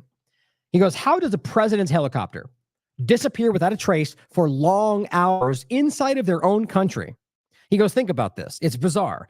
And to make it even more puzzling, the president's helicopter was one of a group of 3 flying together. Consider the amount of electronic signals such a flight generates. You have the president's security, surely this with satellite communication, and all kind of other secure communication systems. Now, first of all, let's make sure we recognize, despite the screeching lies of the U.S. government and Israel, Iran is very technologically advanced. In fact, more in some cases than both those countries. And the point is that the idea is that, think of like what the Air Force One or any number of, anything flying Biden or them around, what kind of technological advancements and things that they might be using for, just consider that. And he's saying, surely with satellite communication and all other kinds of secure communication systems. Then there's the helicopter itself, with all its normal and special communication equipment. Finally, there's all the cellular noise all those people are generating, work calls, family calls, long flight. There's always someone on the phone. He says with, VIPs in attendance. And say communication suddenly and totally stops, which is what we're told happened with the president's helicopter. What do the other two pilots do? All the security and military people. Do they just carry on and think, oh, well, they'll probably catch up? No. Or do they stop, mark the exact location of the last known communication, and raise hell, initiating a mega search protocol? Which didn't seem to happen until after the crash. He goes, maybe landing as close as possible to the point of disappearance and waiting for search and rescue people to start for work from that spot. The most reasonable explanation for such complete confusion and disorientation is that they were jammed completely using electronic warfare, which I think makes sense. Or maybe fooled into believing that they were still in contact with the president's helicopter, which is interesting, right? So thinking that they were in fact still all in line, but really that plane that had already gotten pulled away, and I'll let him finish his point. He goes, which may explain how nobody knew where it disappeared, even approximately. 2 days ago, Hezbollah took out one of Israel's most advanced intelligence gathering pieces of equipment, a sophisticated, deep-reaching attack into northern Israel. And we know that modern militaries are perfectly capable of cracking, jamming communication lines and fooling other militaries. This could be the freakiest of accidents. Certainly could be. And it could be that a 71-year-old poet decided to assassinate Slovakia's prime minister just as the U.S. was trying to recommit European countries to supplying and supporting Ukraine. Anything is possible, I guess. But I think what's important to think about is the idea of the signal, like basically thinking about the possibility of creating a situation where the person that was manipulated via electronic warfare might think that they're flying normally and they fly into the side of a mountain, or that they think the other one's right next to them and they're not there. This is the kind of level we're at today. I'm surprised we don't get more of this conversation, and I think we know why. Here is Lord Bebo pointing something out. He goes on to say here that, was it a smart GPS sabotage of Raisi's helicopter, the president? The crashed helicopter on which he was flying was an American Bell 212. The Tasnim agency reports that it could carry up to 14 people and had a cruising speed of 190 kilometers per hour. It must be said right away that the Bell 212 helicopter is an old machine, a twin-engine version of the Bell 204-205 developed in the early 70s by Bell Helicopter Textro for the Canadian Armed Forces. Most of these helicopters have already been written off. These helicopters were delivered to Iran back in the days when Iran was ruled by the Shah, who was the occupied force under Operation Ajax, right? The illegal puppet that was put there. Since then, their airworthiness has been maintained by the Iranians. The VIP version has an increased payload, but a shorter flight range and climb rate. All Bell 212s are currently assigned to the Iranian Presidential Air Squadron. The version of the collision on a mountain with a mountain in thick fog, in principle, is logical, right? That you just lose where you're going, but why did they lose the guidance systems and so on? The helicopter did not have any special, and my point would be then why wasn't this, there was no warning signal? Like this seems to be some kind of a complete blackout situation where everyone's confused until they find them. The helicopter did not have any special navigation equipment for flying blind. That's interesting, right? So you know that should you yank out some of the things they need, they don't have anything that ultimately kicks into in those situations like current vehicles do. And the version of piloting air could be taken as the main one, but there is one circumstance. Immediately after the disappearance of the helicopter, reports appeared that two people flying with Raisi, one of whom that was the helicopter pilot, allegedly got in touch and described the incident as non-fatal, which we know that's not the case. Or at least that's what what all the reporting is highlighting, that he has been confirmed killed. I guess that could also be a lie. But it says when examining the wreckage, it turned out that all the people on board died at the time of the collision. Right? So then who contacted the ground? In fact, diverting search forces away. And most importantly, why? Right? I mean, that's a huge point right there. So we're talking about somebody who got in contact after the fatal crash and said, no, nobody died. So, and diverting the search forces to them. And then after the fact, it turns out they did. So who was that? What happened? And why did they take a time? And my point is, arguably, that could have been somebody else. Not even somebody present. A Mossad or CIA agent, for example. It says, considering that the main navigation device in foggy conditions on board the helicopter was a GPS navigation system, we can assume a version of navigation sabotage. is possible, I would say. Having the exact time of departure of the helicopter from the Azerbaijani-Arrakis border point, the Americans could have sharply roughed up the GPS signals in the cell where the helicopter was flying, as a result of which the pilot could have directed the helicopter into a rock, believing that he was flying over a valley in a safe altitude. That's very possible. Mensch Sint points out an Israeli. So now, okay, so forget, we have a U.S. plane that flew into Azerbaijan the day this happened, which apparently hadn't happened in a very long time. Now, on the same day, an Israeli military transport plane, a C-130J, that took off from an Israeli airbase, apparently turned off its transponder before landing in Morocco. I mean, is that not crazy? I mean, to me, that's a huge red flag, obviously. So my point is, you have them flying from here, turning off the transponder.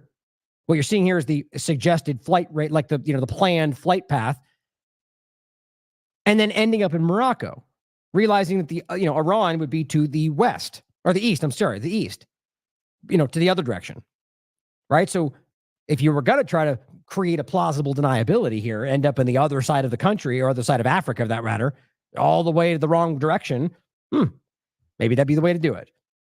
Carry out something, at least being close enough to Iran to be able to execute whatever signal malfunction we're talking about, manipulation, then turning around, going back to Morocco, and then ending my point would be to find out whether or not the time frame was as long as it was supposed to be. I wasn't able to find that out, right? So how long would this flight normally take?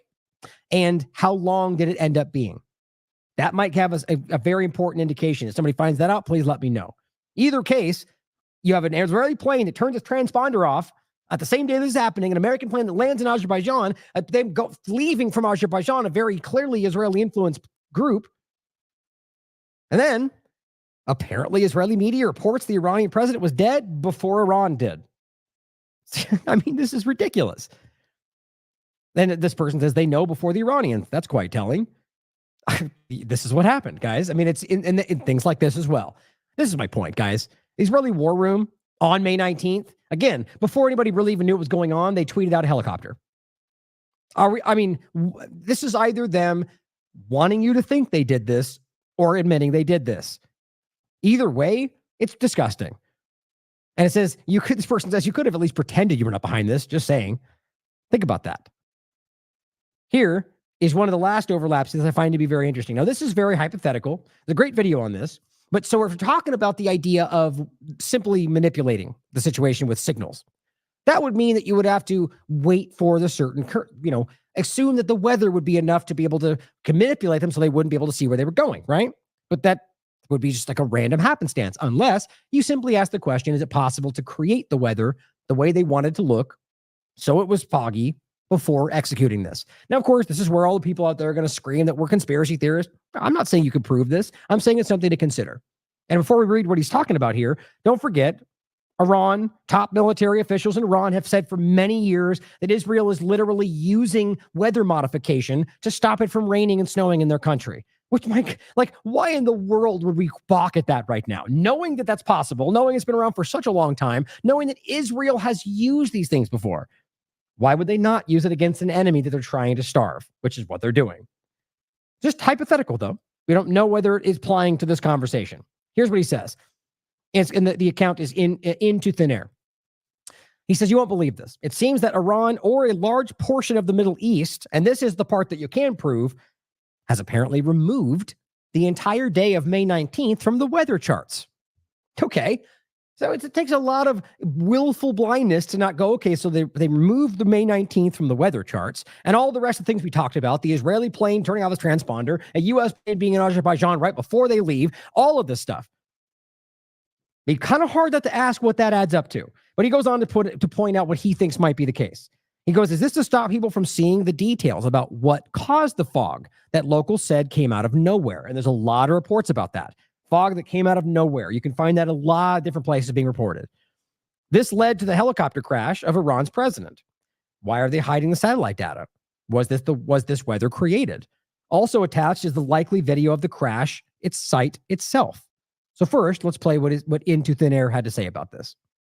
All right, everybody, welcome back. May 19th, 2024, and I wanted to check out the weather that was taking place while they said the president of Iran was in a helicopter crash, and they said it was due to some weird fog. Now, I'm going to show you something very weird when it comes to the weather in this area called Jaffa. This is where the helicopter crashed. They said it was right here on the border, right near this city, Jaffa, and here's the border right here. So it was in this area somewhere. So what I did was I lined this up with a weather chart. It's not exactly easy to get weather reports for this part of the world, but I did find some. And that is here on the CIRA weather website. A very detailed chart you can use. And here we are. This is the Middle East. We're looking at Jaffa right in this area here. Can't get much closer without it being very pixelated. But I want to show you something interesting. You can see the date up here. We're on May 18th. Now this happened the morning or early in the day on the 19th. And now it's obviously a whole different time. So as I move this, you're going to notice something weird. We get into nightfall. This is the beginning of the night of the 18th for this part of the world. And as we move forward, you're going to notice something. We're going to get to the end of this bar here where we should be moving into the 19th, which is where we would see the weather and what's going on in this area when the helicopter crashed. But look what happens here. They have removed the entire 19th from the weather chart. You're going to see I'm just about at the end of the data here. Watch, it goes from the 18th right to the 20th. There it goes. Boom. It just pops from the 18th to the 20th, removing the entire 19th day. So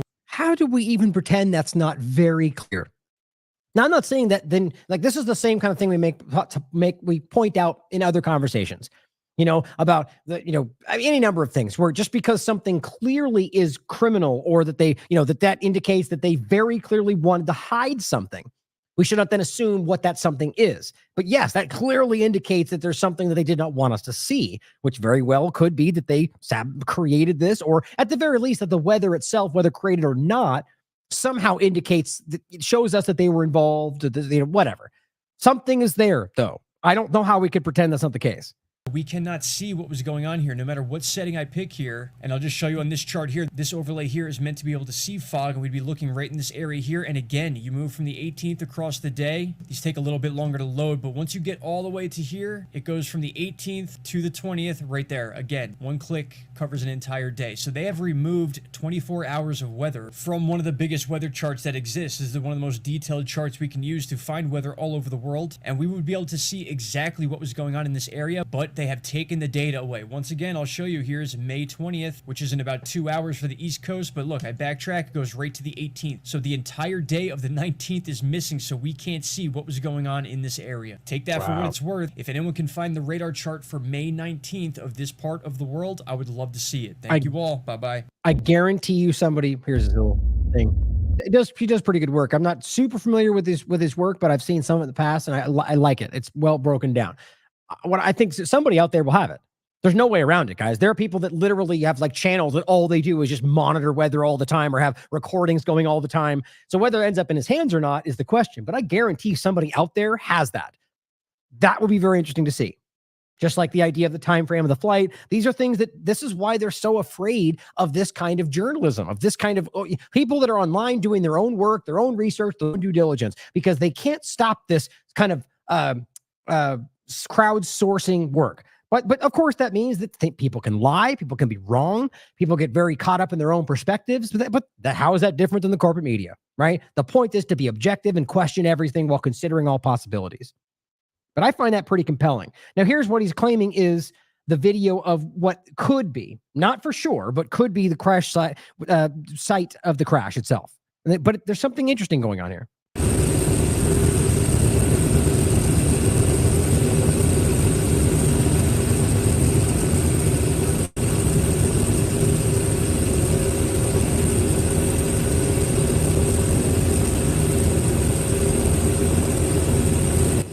Now, while this is just playing, this is just one of his overlaps. And again, it comes from Andula Agency. So the point is they're simply arguing. And I think this is the drone, like I said, the heat signature they were going for. But as this is playing, just think about doing this while you're committing genocide, while the world is seeing you, while the ICJ is accusing you. We'll get to that next. While the International Court of Justice has already accused you more than once. And you're doing things like this while everyone's paying attention? I mean, again, it's either shockingly desperate or they just don't care. It's incredible. It really is incredible. Now, Let's talk about for a brief moment. Oh, actually, and this was, I already showed you that. This is the idea of, it's not new to argue that there's weather manipulation that is possible. And then, and then I added this last. That's right. I'll tell you, man, Twitter's been acting super wonky for me today. I don't know if this happened to anybody else, but about a couple hours ago, my entire only Twitter crashed for every tab I had up, every one of them. It just crashed all across the board. It was very strange. And they're really slow to load right now. Like when I go to another one, that one didn't work. But anyway, the point is that this is I added this right at the end. This came out today, just recently. This is Zarif speaking to media about his opinion on this. Now, what I want to make clear about this, he's saying U.S. is to blame, but I don't think he's saying this is the only thing. And I think what he's saying is kind of just trying to point out an objective reality for those that are quick to dismiss possibilities. And I think this is a great point. I think there are people that are kind of attacking him for, downplaying the possible involvement. Like, we should not be ignoring the possibility that this was a manipulated weather event. This was a weather electronic warfare event. Definitely, I think there's enough evidence there to suggest that could have been happening. So we shouldn't be dismissing those things. My point is that I don't think he would. In the past, he's always struck me as somebody who's been very objective and very fact-based, despite the screams of the people from Israel and the United States government. But he says the U.S. is to blame for the tragedy of the helicopter crash of the president, which, despite the order of the International Court of Justice, has embargoed the sale of aircraft and aviation parts to Iran. Right? So the point here, ultimately, is that he's suggesting that whether or not there's other events that are involved, simply the fact that they're violating the Court of Justice, which, again, every other thing, they don't care about any of these legalities, and stopping the sale of aircraft and aviation parts is potentially why they, if it was just a simple, normal crash, well, you could at least point to the finger at them for saying that's why we weren't able to update the aircraft. I don't think that's what he's saying is the reality. I don't think that. I think this is just trying to make an intelligent, objective point about whatever you think is happening. Let's make sure you recognize that they're violating International Court of Justice. They're violating the law in every other case. In this sense, they're stopping parts that are needed for civilian transport. That's the point. The real thing is to recognize that these groups are criminal. They are rampantly lawless. They disregard everything that is sacred to them, and they will accuse you of everything under the sun to stop you from seeing what they're doing. Now, let's get into the conversation of the ICC. This is what's crazy to me, is this is happening while all of this stuff is going on. And I'm going to be right out of the gate with this. I do not feel this is going to go in the direction we think it will. I'm very, very worried about how this is going to potentially pacify, but yet not really hold accountable. Maybe with somebody like Netanyahu, which, again, we need to realize nobody likes this guy. People that are powerful because of him will like him insofar they have power. But his own people hate him. His own government seems to hate him. The guy is a criminal, multiple indictments, who was this close to going to jail before October 7th. It's very clear that this person is the first to go. And he knows that too, if something were to go this direction. But ICC prosecutor has now openly stated they are seeking and announcing the warrants for Netanyahu, Gallant, and then Hamas leaders, which I find really interesting. And we'll go over this. And I'll show there's two ways I think you can look at this. And I'll wait to make the point about it. But I think the point is, the interesting dynamic is that we know Hamas is funded by Israel. So you could either look at this, at them trying to balance it out, which I think is never honest. Things are never balanced. It's like, well, because we accuse them, we got to accuse their side too. It's like, that's the point, is that when you break this all down, obviously, as I've said many times, Hamas committed crimes. They took children back as hostages. There's no way around it.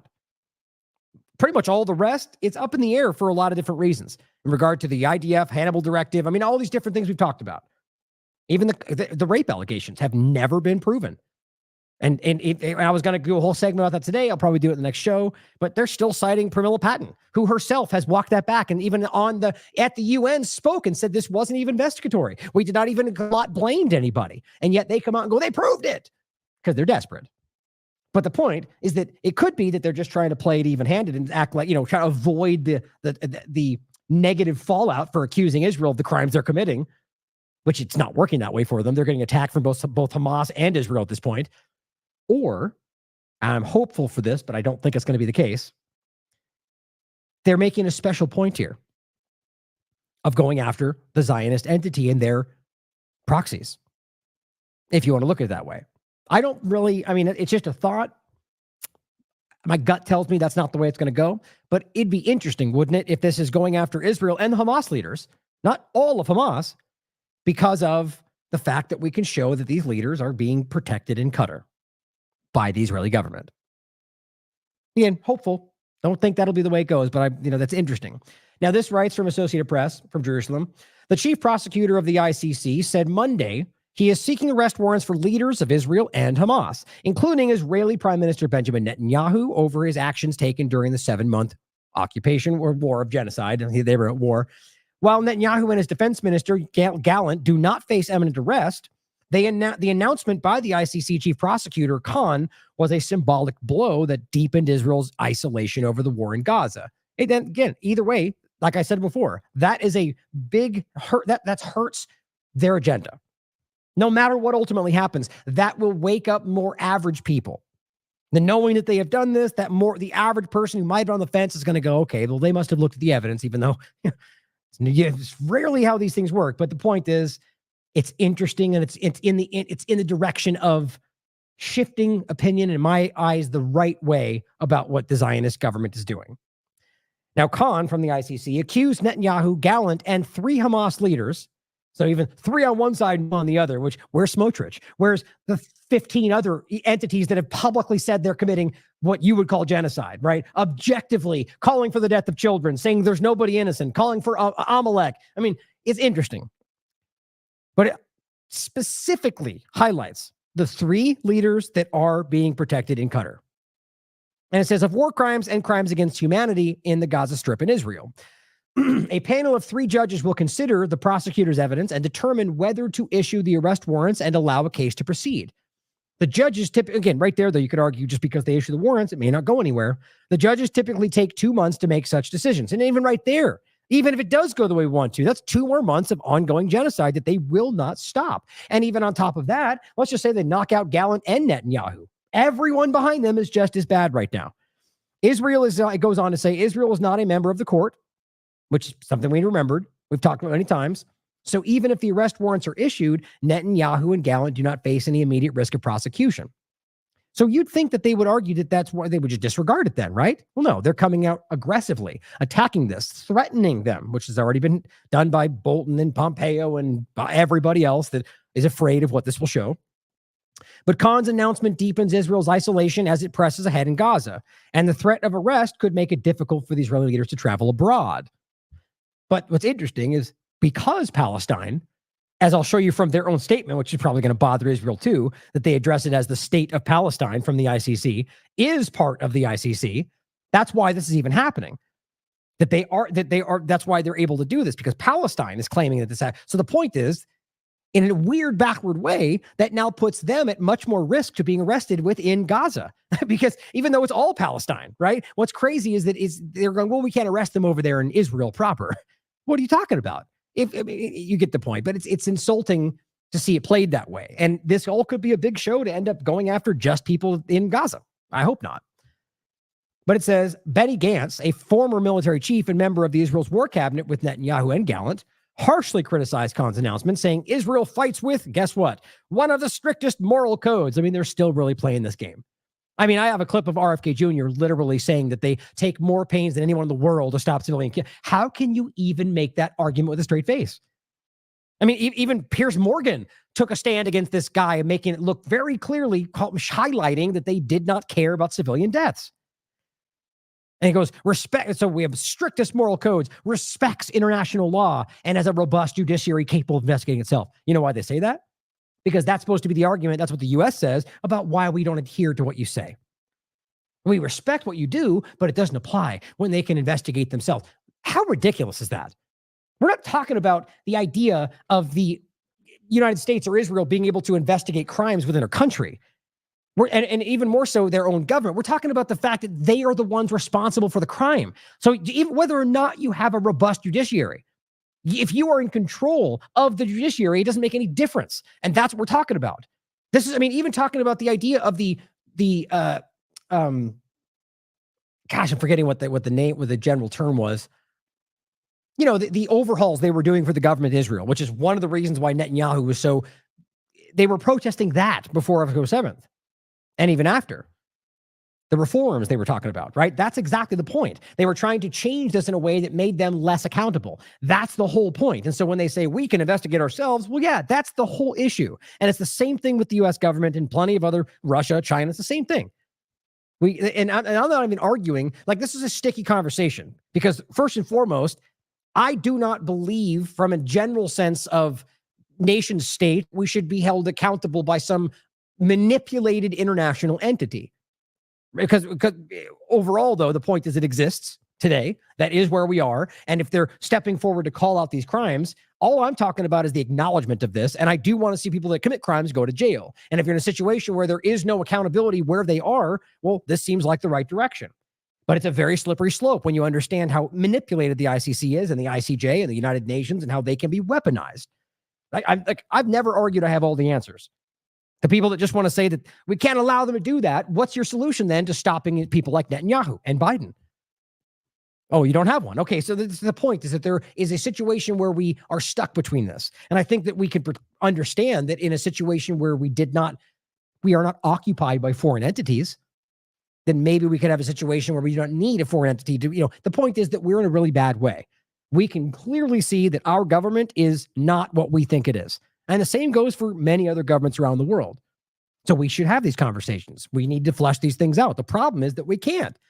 We start having this conversation, you get called un-American. You get called anti-Semite. To stop that conversation from happening and to ensure that they maintain the status quo. Goes on to say, quote, the state of Israel is waging one of the just wars. Waging one of the most just wars fought in modern history following a reprehensible massacre perpetrated by terrorist Hamas October 7th.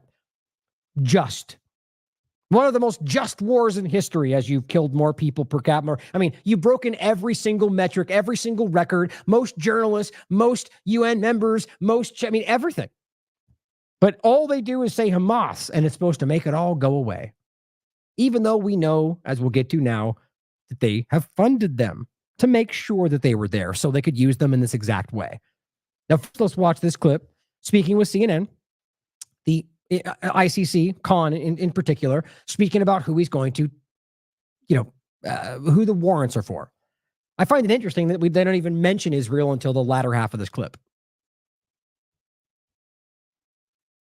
We're here at the ICC. You are today announcing that you are applying for arrest warrants for top military and political leadership in the Israel-Gaza war since the October 7th events. First and foremost, explain to me exactly what you're asking for and who you are charging. Today, Cristian, we've applied for warrants to the pretrial chamber of the International Criminal Court in relation to 3 individuals that are Hamas members. Now, stop right there. I don't understand, unless this was selectively edited by CNN, which we should always ask. She didn't say who on one side. She said, who are you issuing warrants for?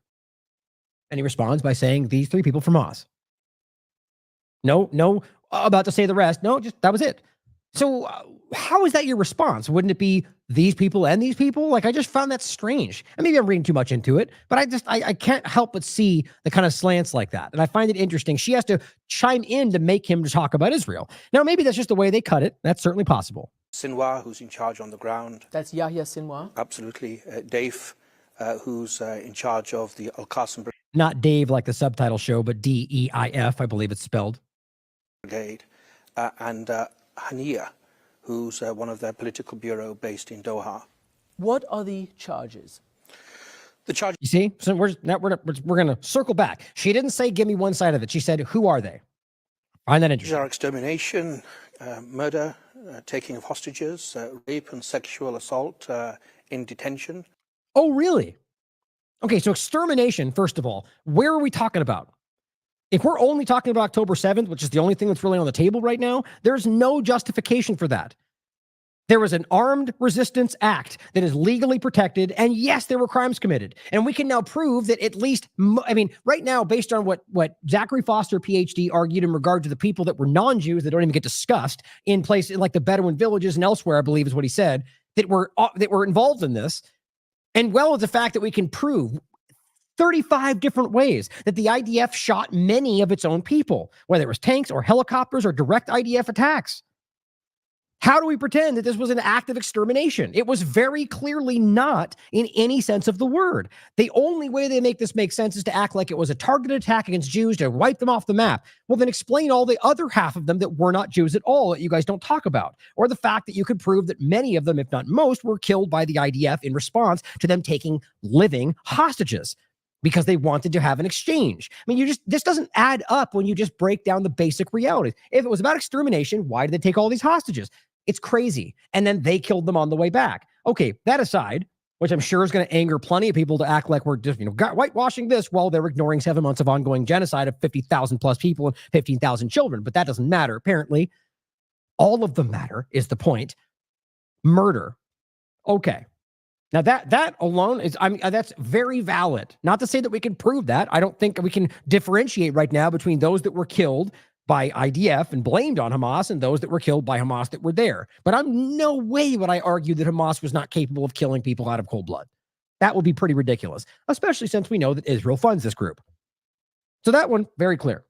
Taking of hostages, absolutely proven. And it's the only one that I think was 100% easy to prove, that we could see that they took hostages that were children, not just hostages, because realize that this is taking IDF members, taking settlers that are armed and given official capacity, taking police, taking people that are legal targets under an armed resistance within an occupation, according to the Fourth Geneva Convention and international law, which I damn well know he knows that. But then he says, and this is what makes me very worried about how clearly dishonest this is going to be, sexual assault, not just rape and sexual assault, specifically in detention. So now we're pretending that you guys somehow know and have enough evidence for the argument that while they were there, they were being assaulted and sexually abused, despite the 14 different people that explicitly say the opposite. All that is based on, as far as I can tell, is that one woman who spoke to the paper and said that's what happened, which I don't think we can deny that.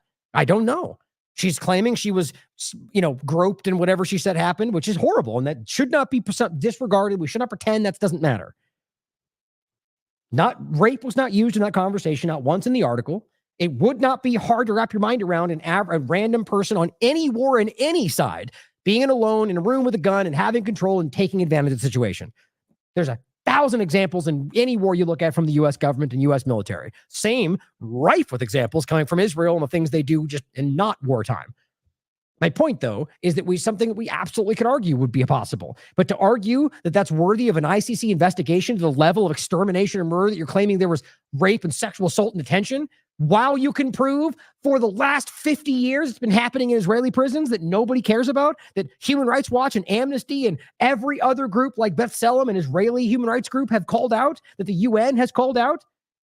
So this kind of thing that makes you frustrated. And the idea that then, are we to pretend that we're just going to disregard the clearly false claims they've been pushing about what happened on October 7th? He doesn't even mention that. He says rape and sexual assault in detention, which explicitly implies not on October 7th. Work that one out. So the point is that clearly we know they've been lying about what happened on October 7th in 1,000 different ways, and all you're doing is shifting it over to one example of what they claim happened in detention, despite many other examples of them proving that's not what happened based on their own testimony. I find that to be pretty hard to disregard. So these are the key crimes that are alleged to have been committed by these three individuals. But by the three individuals. That's also interesting. I didn't catch that before. So the ones that were in Qatar, are we pretending they were directing them via phone to tell them to sexually abuse people in these rooms? I mean, it seems very flimsy to me. I would love to see the evidence they're talking about. The world was shocked on the 7th of October when people were ripped from their bedrooms, from their homes, from the different kibbutzim in Israel. And people have suffered enormously. And we have a variety of evidence to support the applications that we've submitted to the judges. You have also issued warrants against the top political and military leadership of the government of the State of Israel. We've applied for warrants. Of course, the judges must determine whether or not to issue them, but we've applied today, we'll apply for warrants for Prime Minister Netanyahu and also Minister of Defense Gallant for the crimes of causing extermination. It's funny that, in my opinion, he didn't want to say it, because that's going to call cries of Holocaust denialism. You can't accuse Jews of it. That's what it's going to come back to. Even though no one here is talking about Jews, we're talking about the crimes of Israel's government and the crimes of a Hamas political group. Causing starvation as a method of war, including the denial of humanitarian relief supplies. So again, he's claiming on the record that they provably, based on the evidence they have been denying food. The exact opposite of what Elon Levy screams online every day. The lies we keep getting told. That they have more food than they've ever had before. Lie, lie, lie, lie. Deliberately targeting civilians in conflict. Right. It's a big deal. Those are things that are provable, that has been denied right up to this very moment. Right. So it's a mixed bag, isn't it? Either way, if Hamas committed the crimes and they can prove it, then they should be held accountable. If Israel committed the crimes and they can prove it, they should be held accountable. That's the reality.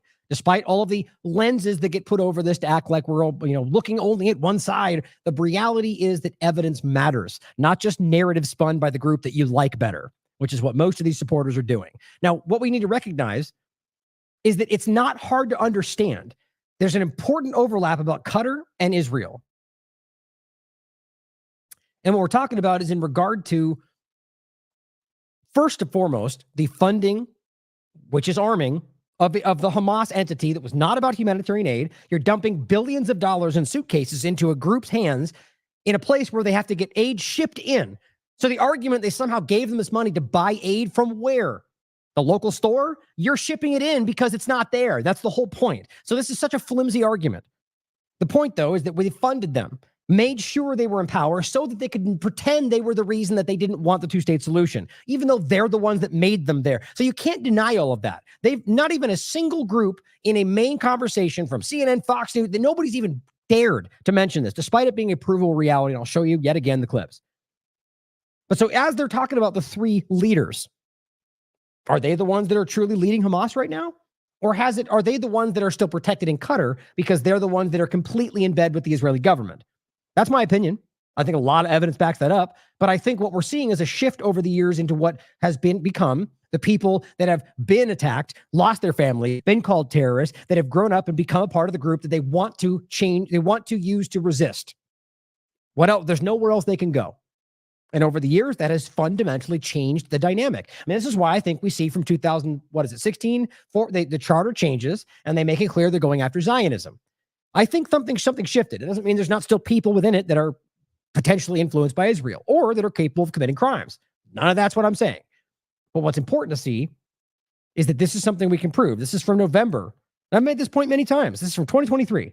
Will Mossad be allowed to assassinate Hamas leaders in Qatar? It says Israeli sources state that the promise of Qatar as a haven may be true, but that doesn't mean they're free. So this is a very desperate, I think, effort to try to make it. So first of all, yes, the promise that I showed you in the beginning of this, like the first week after October 7th, that Netanyahu made it clear, I'm not going to go after the people in Qatar. He said that publicly. A promise that Qatar was a haven for the leaders of the group that you claim you want to exterminate? Just like every other narrative, that doesn't make sense unless you acknowledge that they're working with these groups. The point, though, is that this is where Sinwar is. This is where he's basically on the record. Oh, that's right. The other link I had. Anyway, the picture I brought up earlier. Israel has failed to track down Sinwar, one of the people they're claiming they're investigating, and its military chief, Daif, two of the ones they mentioned, likely, and it says, despite taking all parts of Gaza, where they likely resided until recently. Where are they? In Qatar. That's what they're talking about in this article, that they have fled to Qatar. Okay. The point is that this is known to them, and that's why they're saying, well, the promise that we're Qatar is a safe haven. They live in shocking wealth in Qatar, as they point to them when they want them to say the narratives that they want them to say. This is what we keep. There's like one main channel, MER, whatever that channel is, that every time they need it, they go, look at what they're saying. We want to kill all the children, or we want to hate all the Jews, whatever they keep saying. And they go, that's what they all think. And that's literally not what's being said over in Gaza. How do we not piece that together? There's clearly an issue there.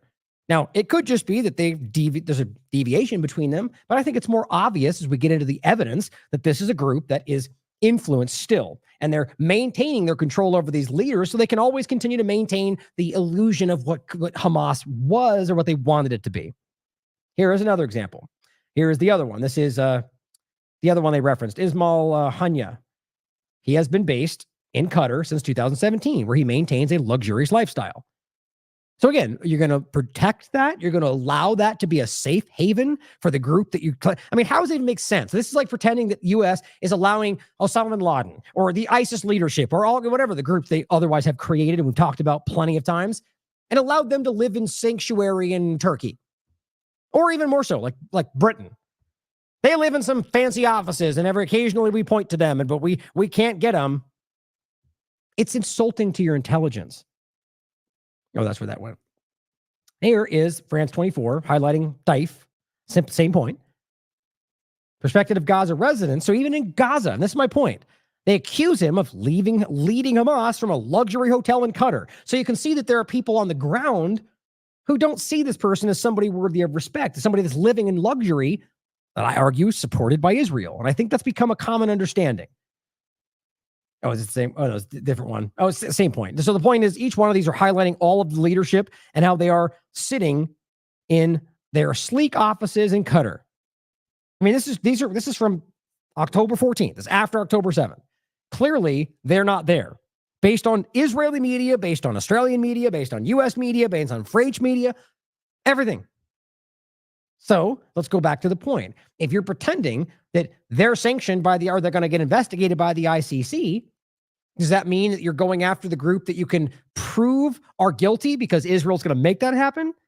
Or, which is probably where that seems to be going, or hopefully, which I don't think is the case, unfortunately, is this the ICC making a correct assessment and saying, well, they did commit crimes. And these three leaders were involved with the worst part of October 7th. But guess what? We break down the investigation that they're actually put to the test or put to the task by Israel. Something to consider. Hopeful, but I don't think it'll happen. Now, don't forget, by the way, for those that haven't seen it, Hamas, the group we're talking about, these very people that they're screeching about being the worst thing alive, was funded by Israel. If that doesn't matter to you, then you're not an honest person. So are you saying Benjamin Netanyahu deliberately boosted Hamas to try to prevent a Palestinian state? Yeah, sure. He deliberately and systematically even told, is on record, whoever wants to avoid the threat of a two-state solution has to support my policy of paying protection money to the Hamas. So what we did, with the permission of our Prime Minister, is to let Qatar to transfer a huge amount of money in cash, probably more than $1.4 billion. By doing it, we increased the power of Hamas. We did everything in order to make sure that Hamas will go on controlling Gaza, and Palestinian Authority will control the West Bank, so they will fight each other. Netanyahu maintains the Qatar money was to avoid a humanitarian catastrophe. Having helped to build up Hamas, Netanyahu has now vowed to destroy it. He fed the beast, and it the point is that the argument being it was somehow about humanitarian aid, and I made the point. It's ridiculous. And so again, this is not just his rival, Barak, right? Hussein Barak. No, this is also what that was the leader of the former head of Shin Bet, like the FBI. I mean, these are not random anomalies, guys. These are leading people involved with all of this that are telling you that that's the reality. And here's a statement from Haaretz, quoted from 2019 in his Likud party. Anyone who wants to thwart the establishment of a Palestinian state has to support bolstering Hamas and transferring money to Hamas. This is part of our strategy. And in fact, there's another statement to that. Yeah, of course, I forgot about that. Since I opened it, I'll grab it real quick. Where there's a follow-up that goes on to make it even more clear in that article, which is quoted from Haaretz.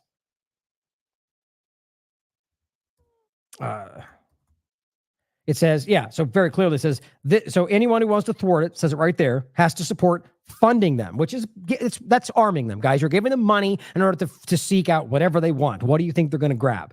It says, quote, this is part of our strategy to isolate the Palestinians in Gaza from the Palestinians in the West Bank. That's as simple as it gets. Divide and conquer. You're funding the terrorist group that you want to be a terrorist group so you could point at it and say terrorist group. That's why we can't support them. It doesn't get any more simple than that. Then, this one's very clear as well. This is from 2020.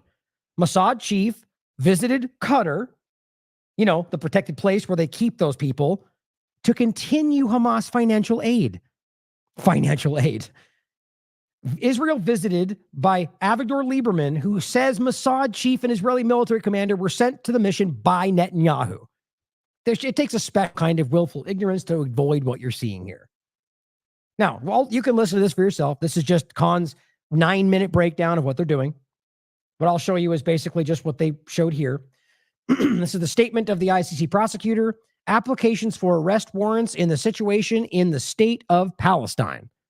That's a win in and of itself right there, quite frankly. But here's what it says. On the basis of evidence collected and examined by my office, I have reasonable grounds to believe, and he goes on to list the 3 Hamas leaders, the ones comfortably held in Qatar by Israel's government, in my opinion. Extermination, and this is what he's, saying they're guilty of. Extermination is a crime against humanity.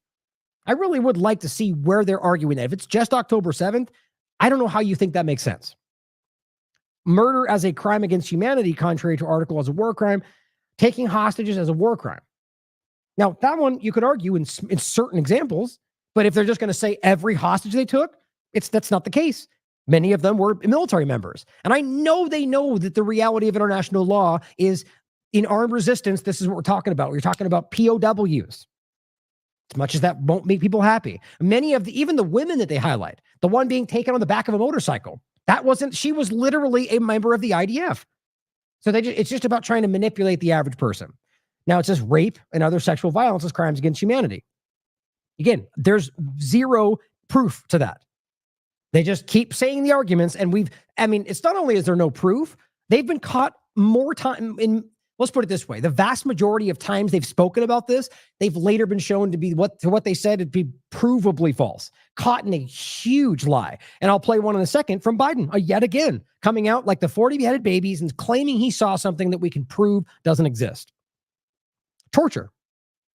I'd like to see what they're referencing. Where's the torture we're talking? It wouldn't surprise me. I have no way would argue that they're not capable of that. But at the same time, we can see torture taking place in Gaza or in the prisons where they held children in Israel. Other inhumane acts, crimes against humanity, I don't even know what that means, cruel treatment, and outrages upon personal dignity. Sure. Then down here, they go off about Netanyahu and Gallant. That's it.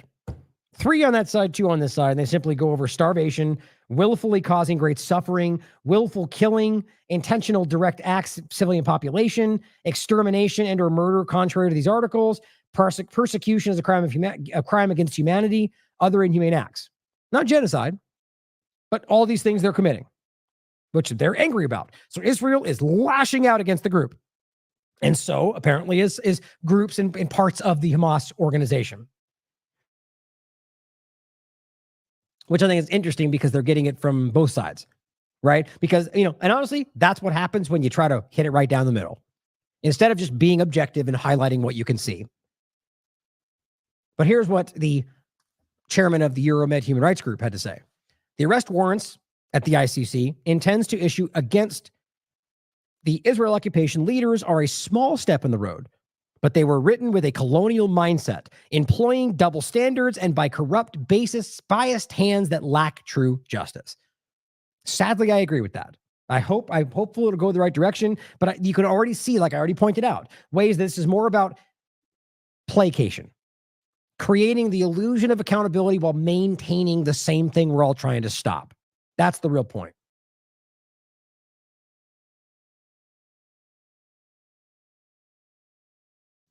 Pardon me, I had to clear my throat, trying to do it off the microphone.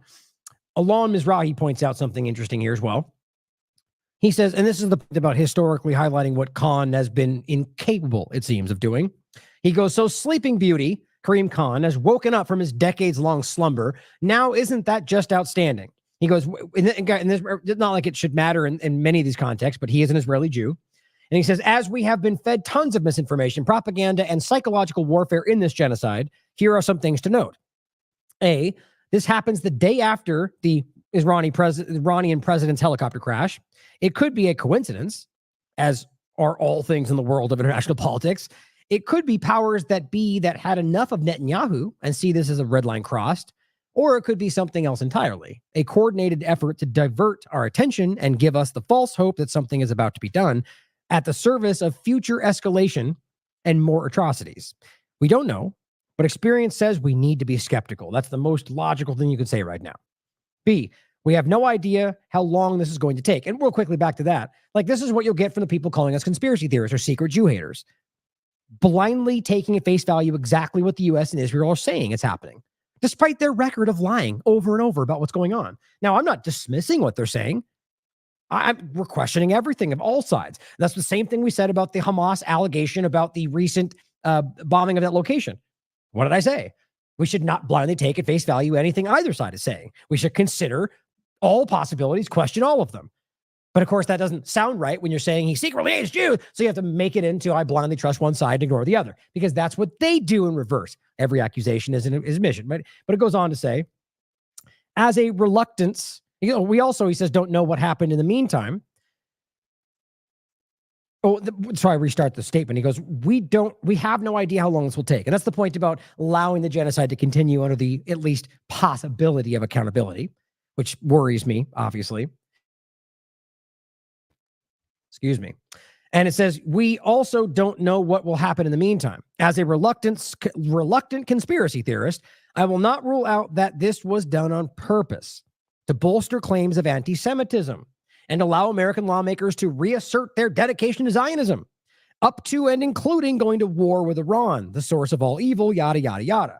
What he's saying is essentially creating, like we talk about, what Zionism is desperate to create the illusion of to justify its presence, pointing at the ICC and going, see, we told you. Everybody hates the Jews, even though we're not talking about the Jews. We're talking about Zionism and the crimes of a government. But to them, it's synonymous, even their laws they're passing now, because that's the only way they can maintain control of this. C, the timing of this is very unusual, not only in relation to the president of Iran, but also as regards to genocide. This looks impressive, but does nothing to stop the action. Because even if they accuse them and it comes to pass, there's no actual mechanism to stop them. He says, could this be a way of buying time for Israel to complete the destruction of Gaza while we're promised justice that in reality will never be allowed to be seen? He says, I trust no words, only actions, which is kind of where we all should be. And one thing is clear to me. He says, this is going to send the American political system into a spiral of violent, racist, hegemonic inanity. I don't know if you meant inanity, like inane or insanity. Either way, the point is that I see it coming too. It's already happening. People like Stefanik and Tom Cotton and recruits are all going to scream that I stand with Israel and this is racist and anti-Semitic and this is coming from the hatred. That's what it's all going to be. It's already happening, despite all the evidence we have that's undeniable. He says those who initiated this step must know this. So my best guess, he says, is Russia, China, which would make sense. Destabilization, trying to spin these governments, spin them into, basically trying. I mean, look, this is the same point I make all the time. What they're highlighting is something we should care about, if that's what's happening, right? We should care that our government is blindly in the interest of a foreign entity at your expense. But on the same time, it benefits Russia and China to create that problem, to show the American people that their government's not in their interest. Now, is that in our interest? In their mind? Or maybe not. Maybe in their minds about creating the divide to then circumvent that, step in and cause even more destabilization. We should be concerned about that. Like there's an element of that coming from the two-party paradigm that is, we should worry about them exacerbating the divide for their benefit that will only make our situation worse. But that does not mean you should ignore what they're pointing to. That's both sides playing you. We should acknowledge that they're highlighting, if this is them doing this, the reality that your government is not fighting for you. And then also be on guard to other foreign entities trying to take advantage of that. I know, logic, it sounds so crazy today, right? But it says, as I said yesterday, he writes about the Iranian president's death. This is the buildup to the big clash between global South and West. Finally, he says, Hamas has made the prime minister of Israel an international criminal. And this is a historic and strategic achievement. It really is. Israel's isolation is reaching meaningful, tangible landmarks. This is the point. You just can't come back from what they've done. Now, Ali Abunimah from Electronic Intifada highlights what they said. You can read it for yourself. This is their link. Simply saying, quote, Hamas stands ready to appear before the ICC, which I find fascinating. The idea that this is in the minds of people seeing them for what they call them, this would be the equivalent of ISIS going, we stand ready to present ourselves in front of the ICC. Like, does that sound like it makes sense to anybody? I mean, the reality being is that they would get arrested on the spot, most likely. But maybe they'll try to do that here. Probably wouldn't surprise me. But what I think is interesting is they've said this before. They're willing to go to the United Nations. They just don't want that to happen. Just like you see in previous examples in the past where Iran, like, remember the limpet mines and John Bolton and all that spun up in it when at the time it was Jareed Zarif. He went to the UN. He was there ready to present the evidence to prove they were lying, and they wouldn't even let him in. That's how that works. While screaming about how bad he is in the UN. These are criminals. So the point is that they stand ready to appear before the ICC. Now, they could be lying too, but it says with witnesses and live testimony and bear the burden of any judicial finding against it or its members after a full and fair trial with rules of evidence. So he's basically saying that if we get ruled against us, we'll stand by that. We'll be held accountable. I mean, even if they're lying, when's the last time you heard the U.S. or Israel ever say something like that? I found that to be pretty powerful. And it's not to say support Hamas or anything like that. It's just simply acknowledging that what they said is interesting, and it could just be a very well-played dynamic, like I highlight with Russia and anybody else, seemingly just playing the good guy in contrast to what the U.S. is clearly doing. Doesn't mean that they are the good guy. I mean, who knows? It could be. I don't think in those terms. I think all governments are problematic, but my point is that playing that role right now is obviously advantageous for them. So we always have to consider that. It's like politicians and media right now suddenly calling out Israel. Do they really care? I don't think so, but they see the opportunity. Now, Ali also points out, in regard to what Khan said here, the charges of rape against Hamas leaders are baseless and shows that Khan is engaging in cynical politics to try to soften the blow. Exactly. That's the lightest way you could see this, in my opinion, to soften the blow of the real and serious charges against Israel's genocidal leaders. So basically saying that he's just trying to, like I said, that's what I meant when I said kind of playing it even. Well, one for them, one for them. Now, I think it's worse than that. What he's saying would mean that ultimately they will ultimately hold him accountable, and this is just a way to kind of soften that blow. I hope he's right. Frankly, I kind of feel like that's not going to be the case. I kind of end up seeing this as the illusion of accountability. I know I'm a cynic when it comes to this stuff, but I hope I'm wrong. Now, here's what Israel Katz had to say. And this is where we get into the responses to all this. And can you guess where it goes? Can you guess? I'm sure you could I'll give you 3 guesses. You're only going to need 1. It says the outrageous decision by the prosecutor of the ICC in The Hague is an unrestrained frontal assault on the victims of October 7th and our 128 hostages in Gaza. I don't see why you're going after the people that they claim did that. Is it only because they're also holding you accountable? Like, I don't even know how you could make that statement. How is it a unrestrained frontal assault on the victims if they're going after the people that you think are responsible? You see my point? Like, it's obviously the only thing you can say because they're also accusing you of the crimes you're committing. But he goes on to say, while Hamas murderers and rapists, which clearly the rape allegation is the best they can do right now because they're trying to use atrocity propaganda, even though they're failing. But they say commit crimes against humanity, against our brothers and sisters. The prosecutor mentions in the same breath the prime minister, basically Gallant and Netanyahu, alongside Nazi-like monsters. There's your first example.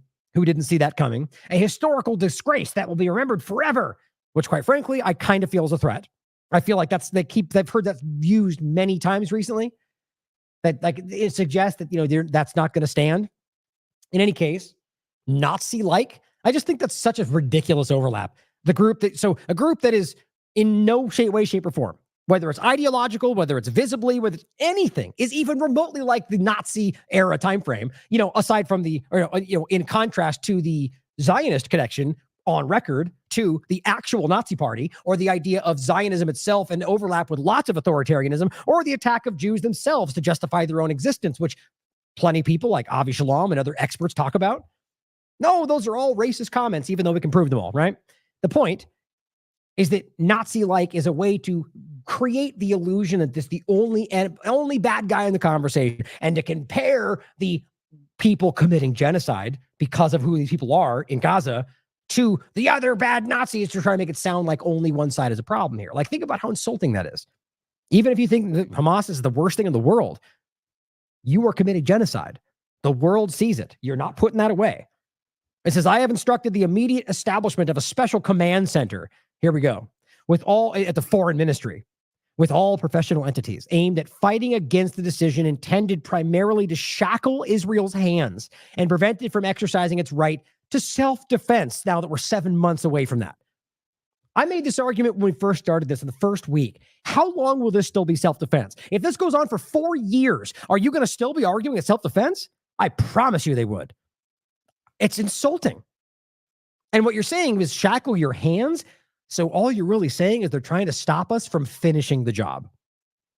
It goes, I intend to speak with foreign ministers of leading countries around the world to urge them, I would read, threaten, insinuate, to use our control mechanisms to force them to do what we want, to oppose the prosecutor's decision and declare that even if warrants are issued, they do not intend to enforce them. That's being scared. And they've already admitted that. There are sources that spoke with Haaretz in Times of Israel admitting that inside their own circle that Netanyahu and the rest were, quote, fearful of how this would go out. Because if they then want to fly to the United States, where they desperately need to continue to propagandize everybody, they can get arrested. And it wouldn't even have to be because of the U.S. and any other entity could do so. That scares them. That's what he's saying. They're trying to get their oaths that they will not arrest them, even though there's an international warrant for them. It says, no power in the world will prevent us from bringing back all our hostages. Of course, because that's what you're doing, despite that the bombing actions you're taking are killing them. It's just so insulting. Nobody believes that. Not even Israelis believe that anymore. I was going to do that again today, but I won't. I'm almost where we're at in time. Yeah, it's a good call. It's almost 2.5 hours. I will go over it again. It's the same point to make, but there's new information around it. That right now in Israel, they just had a massive, to me, it looks like 100,000 people, if not way more than that, which is the picture I could see, marching, calling for them to take the deal that Hamas is offering. You're not going to hear that in the United States because they'll desperately hide it from you. How do you make sense of that? Again, I do not believe most of those people care about the people in Gaza, but they do care about their families, and the other people around them are beginning to recognize that Israel doesn't either. And so they're going, bring them home, take the deal, and then go back to it. But they're not, because I don't believe they want them back. I think they have been killing them systematically from the very beginning. And we'll go over the Shani Luke story again when we go over it next, where the story's already changed for the 4th time. Remember when they said that they found a bone and she was decapitated? That was all from the president of Israel. That changed 3 or 4 times. Now, apparently, they found her body. It's completely intact. At least that's the story. I mean, I hope the family got her body back. But remember how that actually went. She was taken to a hospital. That was confirmed by Newsweek and her family. That kind of destroys the whole narrative of what they claimed happened. Then that hospital where she was bombed and destroyed, and she was likely killed there. I don't know how we ignore that because I proved that on the show, but whatever. Here is what Lapid said. Yeah, you're Lapid. The ICC arrest warrants are a complete moral failure. So arrest warrants for people committing crimes are a moral failure if it's about Israel. Got it. It says we cannot accept the outrageous comparison between Netanyahu and Sinwar, between the leaders of Israel and the leaders of Hamas. The group that you're funding and put in position is unjustified, right? Or the fact that Netanyahu has committed far, far, far more crimes than Sinwar, verifiably. Even if everything they've ever said about Hamas is true, that's still the case. That's going to bother people, but it's a fact. And on top of that, just since October 7th, you can prove that. Yeah. Well, what Ben used to say before he went crazy or exposed that he was always crazy? Facts don't care about your feelings. He doesn't think that anymore, apparently. Elizabeth Hagedorn points out something interesting. And this is Blinken's response to the U.S. government.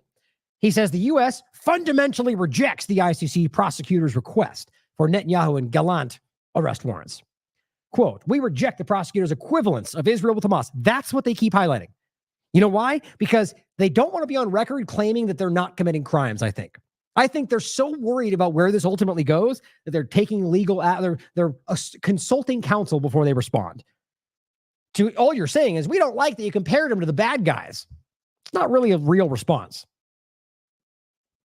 Now, here's where you get into the ones you'd expect more than anything. This was the one guess you didn't need. There is a vile global campaign, Elon Levy says, the unemployed ex-liar on Twitter, who's still a liar on Twitter, but just does it on his own accord.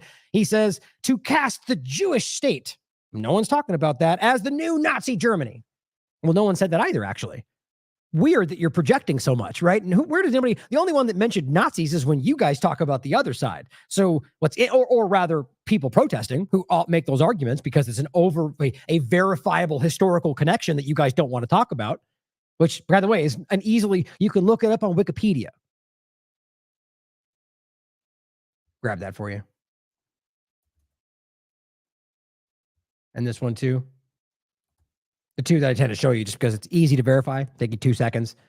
This show we did, Zionism versus Nazism, and all the source material you can look for yourself. And it's not some random blog. We're talking about historical documents from the CIA, from Mossad themselves, from the Israeli government, from Haaretz, from Times of Israel, like undeniable realities. Human rights groups, or the fact that Dan Cohen highlights, according to Israel's Haaretz, that they continue to ally with Nazi Germany even after the final solution. Work that out in your mind and make sense of the story they were told about how the creation of Israel was to fight the thing that we're pointing to, even though they were working with Nazi Germany while that was going on. It's easy to, guys, this is provable documented history. So the point is you're claiming people that are accusing you of genocide or framing you as the new Nazi Germany. This is why I point out how bad they are at this. I don't think they recognize how bad, you're exposing, this is the projection. This is like the accusing them of that which you are guilty kind of game. No one made that point, man. Not in this conversation, not the ICC, but you made it clear. As a means of pursuing its ultimate destruction. So you jump in the show. So bluntly, you're calling them Nazis, and you're saying that it's only about destroying the Jewish state. No one's trying to do that in this conversation. They're trying to hold two people in your government accountable. And you turn that into calling us Nazis and destroying all of Jewish. It's laughably stupid. He says, today the ICC prosecutor decided to lend its hand to this effort, which only serves those who want to finish the Nazis' job. So again, all the way back to the idea that we're now pretending that anybody doing any of this is just hating Jewish people and trying to destroy them like the Nazis did. The only thing they got. In reality, we're talking about an international body who has a mountain of evidence, who is even going after the other side as well, and is claiming two of them are guilty of crimes. But to him, that's Nazis destroying everything and all the Jewish people. They're ridiculous. These are clowns today. And I think most people recognize that. And of course, Zane points out, I wonder how they came to that conclusion. Remember this? Glant, we are fighting human animals and we are acting accordingly. All these are verifiable, easy to look up. And this is Ben Gvir. The only thing that should enter Gaza as long as Hamas doesn't release the hostages is not a gram of humanitarian aid. Yeah, crime. No matter what you think about Hamas, that's a crime. All of these are crimes. Here is, what was he again? Major General Alan. Human shields must be treated as such. You wanted hell, you're going to get hell. Human shields, human animals, he said. And he's talking about Palestinians. On and on and on. Here is Hagari. The emphasis is on damage, not accuracy. That was a clumsy statement right in the beginning that proved that they were not trying to be accurate, but they think we're that stupid. We're just going to not remember that you said that? Lapid, and I've shown you that one many times. If international media is objective and shows both sides, it serves Hamas. So if we show all the sides, including what you're doing, it's in the interest of Hamas. That's what he said. Ben Ari said, the children of Gaza have brought this upon themselves. That's real statements, guys. These are genocidal, maniacal statements. Netanyahu will turn Gaza into a desert island. Herzog, it is not true, this rhetoric about civilians not being aware, not involved. It's absolutely not true.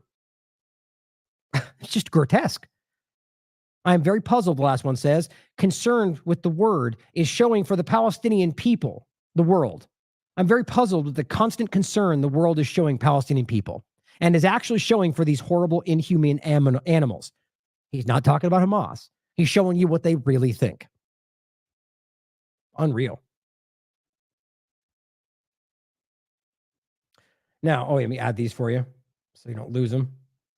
Make sure you watch this. It's an important show, I think. And Dan Cohen's been doing some great work on this as well. Here's Caroline Glick, making it just as clumsily obvious as possible. The ICC apparently is now a neo-Nazi institution. Neo-Nazi institution. So because Elon claims he's accusing you of being Nazis, your jump is to say they're now Nazis? It's just childishly stupid. I mean, what's just say that they're say that they're liars. clumsy use of anti-Semitic and Nazi against anybody they don't like is sad. It's really sad. And that's where this comes into play. I put that, pretty shoddily, actually, but I made that not too long ago just because it's exactly what's happening. Remember the classic for the podcast, The Golden Book? Everyone I don't like is Hamas, a child's guide to online political discussion. That's what we're dealing with. A neo-Nazi institution. Now, on top of that, the crazy part about this is to say that they're like, the argument simply being that they hate Jewish people, they're neo-Nazis because they are going after the criminals. Now, but not just one-sided, but anytime you're going after the Israeli government, even if you're also going after Hamas. So how is it a neo-Nazi institution if they're going after both of them? Think about it for a second. Or how is it only hating Jews if you're going after Hamas as well? Is that a ploy? Are you lying about that? It's just so clumsy. It says both the fake court and its genocide-enabling employees, now everyone there works there too, should be treated accordingly by all people of good faith. What does that mean? Accordingly? Genocide-enabling employees should be treating accordingly? Are you saying they should be committing genocide against them and their families? She says they should be denied visas. Their assets should be frozen. Wow. And they should be prosecuted for providing material aid to Nazis. Oh, God, these people are so dangerously irresponsible. It's just desperation, guys. These are people that this is the senior contributing editor at the Jewish News Syndicate. They have been doing so much complicit actions for genocide. I think these people are genuinely trying to, they see it. They know they've lost control. This is screeching about Nazis and anti-Semitism in a case where you're literally calling out the employees of people who work there and saying we should freeze their assets, prosecute them for material aid to Nazis. You mean like Zionists and work? I mean, it's just so crazy to me. It falls on deaf ears, guys, because it's baseless is the best way to put it. So where's the evidence they're neo-Nazis now? Are you just simply calling anyone a Nazi that doesn't say the thing you think is what's going on? David Collier, same old, same old. Not for the first time in history, a court based in Europe is trying to issue warrants for the arrest of Jews based on false trumped-up charges. Okay, so now it's only about the Jewish people? I thought it was about Zionism and the acts of the government they're committing against people in Palestine. Oh, I forget it's only about Jewish people because that's all you seem to point out. According to the ICC, the Jews, not Israel or those two people, had to lie back and let Hamas slaughter and rape them. Nobody said that. And again, are you ignoring the other half of the conversation that weren't Jews? Yes. It's just insulting to anybody out there that can't see, who recognizes only people that they are pointing to on October 7th are the Jews that were attacked. There were a lot of other people that weren't Jewish. I guess they don't care about those ones. I simply said, as always, only racists and Zionists are making this about Judaism. This is about the verifiable crimes of the government you lie for every day. Your desperation is self-evident. Elon Levy again. It has been the dream of every anti-Semite since the Nuremberg trials to put Jews back on the dock for the Nazis' crimes. That's not a dream you want to appear in. It literally gives me the sheebie-jeebies. It's just gross. These people are absolutely despicable. So you're talking about an international body who is investigating crimes, whether or not you think they're honest, and is accusing people in the government of crimes. And your go-to is the dream of every anti-Semite is to charge all Jews with the Nazis' crimes all that time ago. What does that have to do with anything we're talking about? The only thing people can connect it to is that they must be Jew haters because they're going after Israel. That's it. It's not, where's the evidence? Like, all you guys are screaming about the evidence and the provable action, and yet you keep making out allegations from the state, like from behind the podium of Israel, that have nothing to back it up. That's why people see through it. Asaf MD highlights, I don't understand. Did Gallant say we are imposing a complete siege on Gaza? No electricity, no food, no water, no fuel. Everything is closed. We are fighting human animals and we are acting accordingly? Yes or no? That'll clear things up quickly. Of course, you won't answer that. Now, this is in a recent discussion, and this comes off the same point about how Biden himself has started to parrot things that we've seen before. Like, there's no place in the world that Jews are safe without Israel. And Sam Husseini being one of the only brave people in the room, save for a few others, who asked the right questions. Right? So we're coming off the idea, the lie about one side being something. I mean, the bottom line being that they're trying to hide accountability. Not even just the exercise. And let's say it doesn't come to pass where they go to jail. Just the exercise of putting this out there, they know because they've already lost, is only going to make this much more likely that they will go to jail in other circumstances. So what Sam Husseini is highlighting is that the U.S. government is absolutely, irrevocably at this point, on the wrong side of history. And he's talking about the fact that Biden is saying things that are directly undermining the reality of our constitutional rights and what we pretend this country is. Doesn't that bother Republicans or Democrats, people that care? That of course it should. And I think most people are seeing this now. So what I wrote is the Patel's response to this was pathetic, very revealing. He was mumbling and stuttering, and you can tell that he was caught off guard. As I said, just typically cowardly fashion, is ignoring the obvious point, and he knows it. There are U.S. government representatives, and they are clearly Israel first. Like Brian Mast, for example, who actively makes that clear every single day, only caring about Israeli Americans, for example, despite the fact that there's still over 600 American Palestinians who are in Gaza, but he never seems to care about them. Has recently said, and he said many times in the last year or so, quote, "Were there no Israel, there wouldn't be a Jew in the world that is safe." Isn't that both false and antithetical to the First Amendment? Jews, Muslims, Christians, atheists, whoever are safe in the United States because of the First Amendment, because of the nature of U.S. society. How can... Now, whether you agree with that or not is not the point. The point is to put that on them, and that's what they would argue, right? And the idea being that that puts them in a position to either say, well, yes, clearly it's safe for Jews in this country, which if they say no, that's pretty crazy, right? Because it's not the case. It's obviously safe for as much as it's safe for anybody else, it is safe for Jews in this country. Here's how I respond. And this administration stand behind a remark like that, particularly about a foreign power that itself stands accused of not only genocide, but being an apartheid regime. Right. Isn't that statement, were there no Israel, there wouldn't be a Jew in the world that is safe, antithetical to the First Amendment and false? I'm not sure which these comments from the president you're referring to, but What? You mean the one he just read for you? So you need to know the location and the time it was said for you to understand what he's saying? Like, obviously he knows this was said. It's a very public clear statement that people have been saying repeatedly. That's the best you got. I don't know which one you're talking about. The one I just effing said, man. It's just pathetic. They've lost their ability to do it. You know what it is? Even the ones that are good at this are in such a detrimental position. There's just no way you can respond to these things because they know they've lost. They know the world sees right through it. And even worse, they know the world now sees them. That the U.S. government is not doing what it pretends to do. You don't have this moral high ground anymore. Thank God. And it's not about destroying the U.S., the American country. It's about highlighting that your government is doing that. And we're trying to save it. But he drowns in this response. Have no issue or which these comments from the president you're referring to, but I have no issue or reason with the way that those with what the president said, and I think. My God, that was bad. I have no reason with with what he said. He's saying that he doesn't mind it. He's okay with it. He agrees with it. However you want to take that. I think what we are talking about historically, since the founding of the state of Israel as a Jewish state, is I'm sure what the president was referring to. Of course. What does that mean?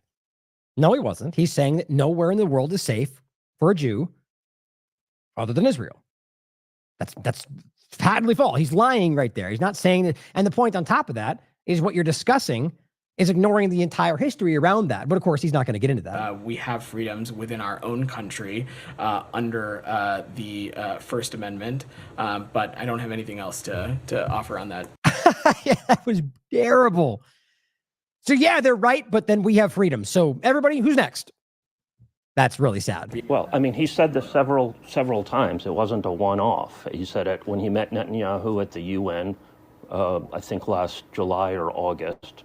And he said it since then. I think he said it once he arrived in Israel. But it says in the world. Right. Jews are safe in the United States and have been safe in the United States. way before Israel existed. Isn't that correct? That is true, but you're also... Oops. So right there, you just contradicted what you said a second ago. If they're not safe, if what they said you have no problem with, and that's the case, and yeah, but we have rights over here, you can't then go, yes, so they have been safe there. That contradict, I mean, it's a logic contradiction. But, they'll never acknowledge that. This is what they do every day. I think your comments are... This is important. Isn't that... I love the way he reacts to this. Sam really puts him on the spot. I don't think he expected it, and Patel looks like scared almost. Correct? That is true, but you're also... I think your comments are... essentially forgetting to take into account the deeply troubling and horrific history I'm talking about this in the context of the historical context. My comments are doing what? I'm not Sam. What I'm saying is that you were taking the president's comments out of context and how exactly? God, this is pathetic. This is the worst I've ever seen him do. How is that? I mean, this is if you were in a real conversation, okay, how is it out of context? Give me that. But they won't. They'll sidestep and they'll go to somebody else. And they'll box you out if they have to. It's explicitly stated. It's exactly what he said. There's no other context to that. And what he's doing is trying to walk away from his stumbling into the minefield of pretending Sam Husseini was being irresponsible or insensitive to the plight of the Jews or whatever he was trying to say right there. You know what that translates to? You're an anti-Semite. That's really what that boiled down to. And that's why Sam was immediately like, what are you claiming I'm saying? I'm simply highlighting that what he said is patently false and we can prove it. And even you'll say that if pushed, but that anger is the other side of this. So you're trying to walk it down the middle like a coward. That's what he's doing. My comments are doing what? I'm not Sam.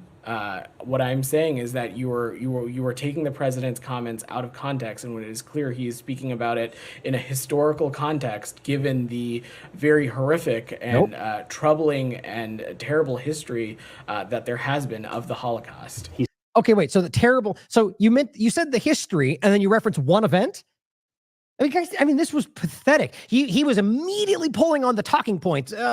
Holocaust, you don't respect the Jews. Like that's all he did right there. And your statement didn't even make sense. If you're pulling on the historical context of the point is that's not even the reality. It was obviously citing what Netanyahu just said, not 75 years ago, or whatever we're talking about here, the history from then forward, but the reality that today, which is clearly what they're saying, Biden included, that there's nowhere else safe in the world if Israel doesn't exist. That's the reality. Said it over and over again. Yep. Go ahead. Yeah, God. I guarantee this person absolutely hates this job, especially today. Now, here's a good point to counter that with. Cuts News Network highlights well-known Jewish historian. I think it's Elon Pop says that he was detained Monday in Gaza, in Israel, in some foreign Jew-hating country, no, in Detroit airport, questioned by federal agents. Why? Because he's an outspoken supporter of Palestine. And he was asked repeatedly, are you a Hamas supporter? Do you regard the Israel actions as genocide? How do you even ask those statements like that's some kind of a legal barrier? The point I'm making here is that they're trying to act like Jews are unsafe anywhere in the world because of the Muslim and Arab and danger that we're trying to fight against. We're talking about American police arresting him for not supporting Israel. I mean, my God, it's the exact opposite of what they're trying to highlight. He says, who are my Arab and Muslim friends in America? How long do I know them? What kind of relationship I've had with them? That's what they're asking him. That is, I mean, it's the Red Scare situation. Or the same thing that's happened 45 times since, where suddenly it's Russia, suddenly it's China. They just use this to dehumanize and scare people. And they use the two-party screamers to make that happen. Now, here's Hananya Naftali, lead propagandist, trying to water that down. Saying, by the way, he's saying Jews are white supremacists, says radicals. And again, I'm sure people are saying that. The argument is Zionists are white supremacists, or rather just racists, right? I mean, and I don't even need to play all of this, just the reality that this is, Human Rights Watch, Amnesty International, B'Tselem, they're all called this an apartheid state. Why? Because you can prove it. Zionism is racism. Israel cannot be both. Israel is either a racist Jewish state or it's a democratic state for everybody. And that's what... Ivy Shalom, who goes over the history, the reality of the, I mean, or even just in the particular point he makes is of the nation state law, where they make it clear, Netanyahu says on the record, it's for the state, for the Jews alone. Very clear, right? So the point is that Zionism is an inherently racist concept. Zionism is anti-Semitism, using the Jewish population for its benefits at its expense, just like the American government uses us. My point, though, in this, what we're highlighting, is he's saying that Jews are white supremacists because that's trying to conflate the conversation. Now, I guarantee some people are saying that, but most of what he's highlighting are people saying that Zionism is. And plenty of the ones saying that are also Jews. But here's what he goes. Meanwhile, Ethiopian Jews are proudly serving in the IDF. Here's the worst part about this. I said, well, you might want to ask Ethiopian Jews in Israel what they think, since they seem to disagree. And there is an endless amount of information around this. And I'll show you the ones I linked to right here. This is 2013. Criticism regarding a lack of integration in Israel. Many Ethiopian Jews feel as second-class citizens. They still to this day. Why? What do you think? And guys, this is stated publicly by people in Israel. They are not the same. They are treated as lesser than. And it's sort of the same conversation we've talked about in regard to, what was it now? I remember what I talked, there it is.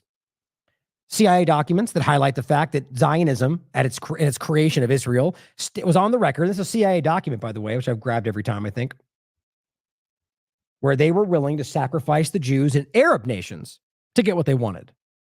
That's pretty clear. This is from CIA.gov, simply saying very clearly the Jewish agency at the time is apparently willing to sacrifice the Jews residing in Arab countries. Right? So the point, I think, stands for itself.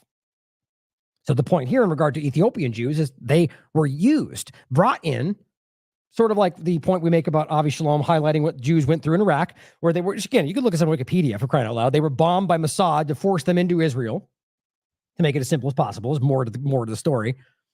And Ethiopian Jews driven into Israel under the guise of some better life were treated as second-class citizens because they were not white. Here is an article from 2013. Ethiopian women in Israel were given contraceptive without consent. Oh, it almost sounds like eugenics. Here's DW from 2018. Are Ethiopian Jews Israel's second-class citizens? Well, only if you then argue that Palestinians are third, fourth, fifth, whatever way down the line, or non-existent on the scale. But yes, they treat them as lesser than. They'll scream at them on the streets. The settlers will. Here, I know, guys, Abby Martin has done some scathing work on this, showing you the protests they've had about how Ethiopian Jews should be in a certain area. Like, this is open segregation and racism, guys. This is from 2024.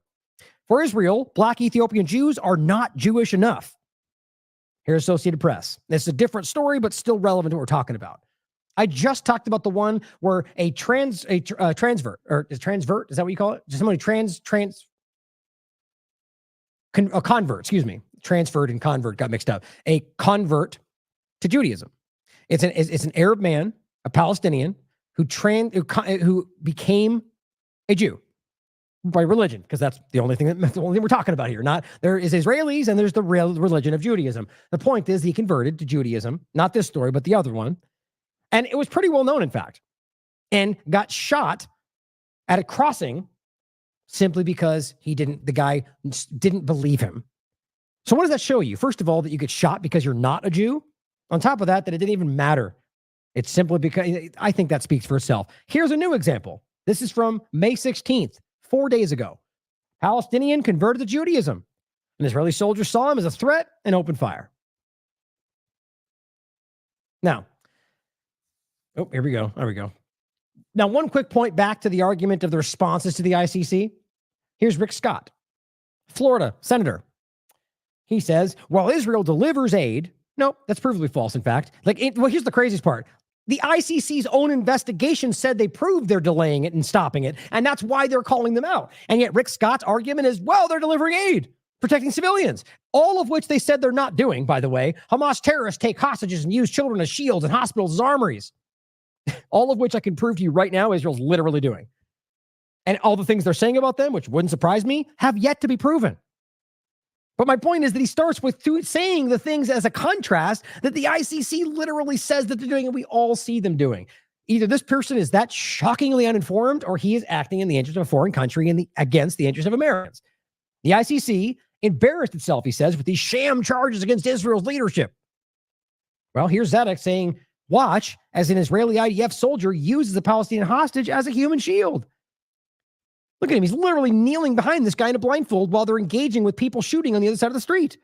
We already showed you this one. It's an old example. It's from after October 7th, but it's like a month and a half old. Well, here's another one. This is the one we already showed you recently, and Mondoweiss caught up with them and got an entire interview.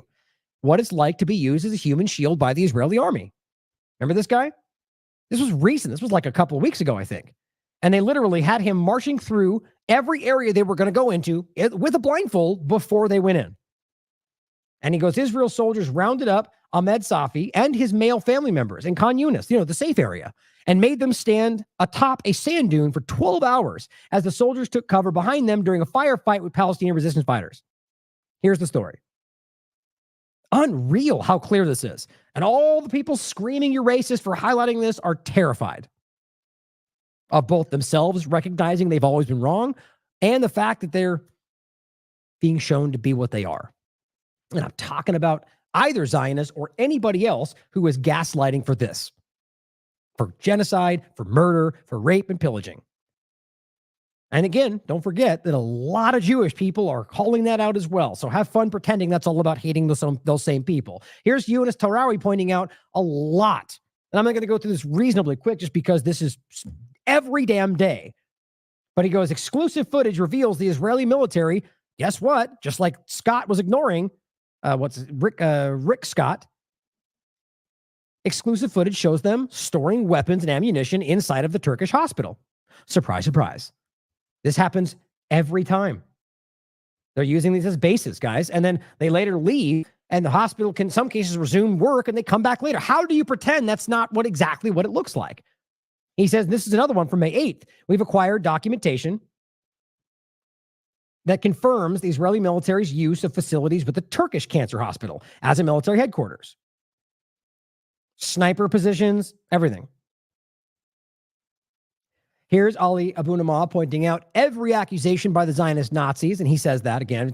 My point is, I think it's a clumsy term in most cases because we're not talking about actual Nazis, whether it's capitalized or not. These aren't people part of the Nazi party. In most cases, I can prove to you that people like what's the guy's name now? I'm forgetting the one that Dan Cohen highlighted, the oldest reservist who was literally connected to the Lehigh Party that literally worked alongside the Nazis. You can make that argument.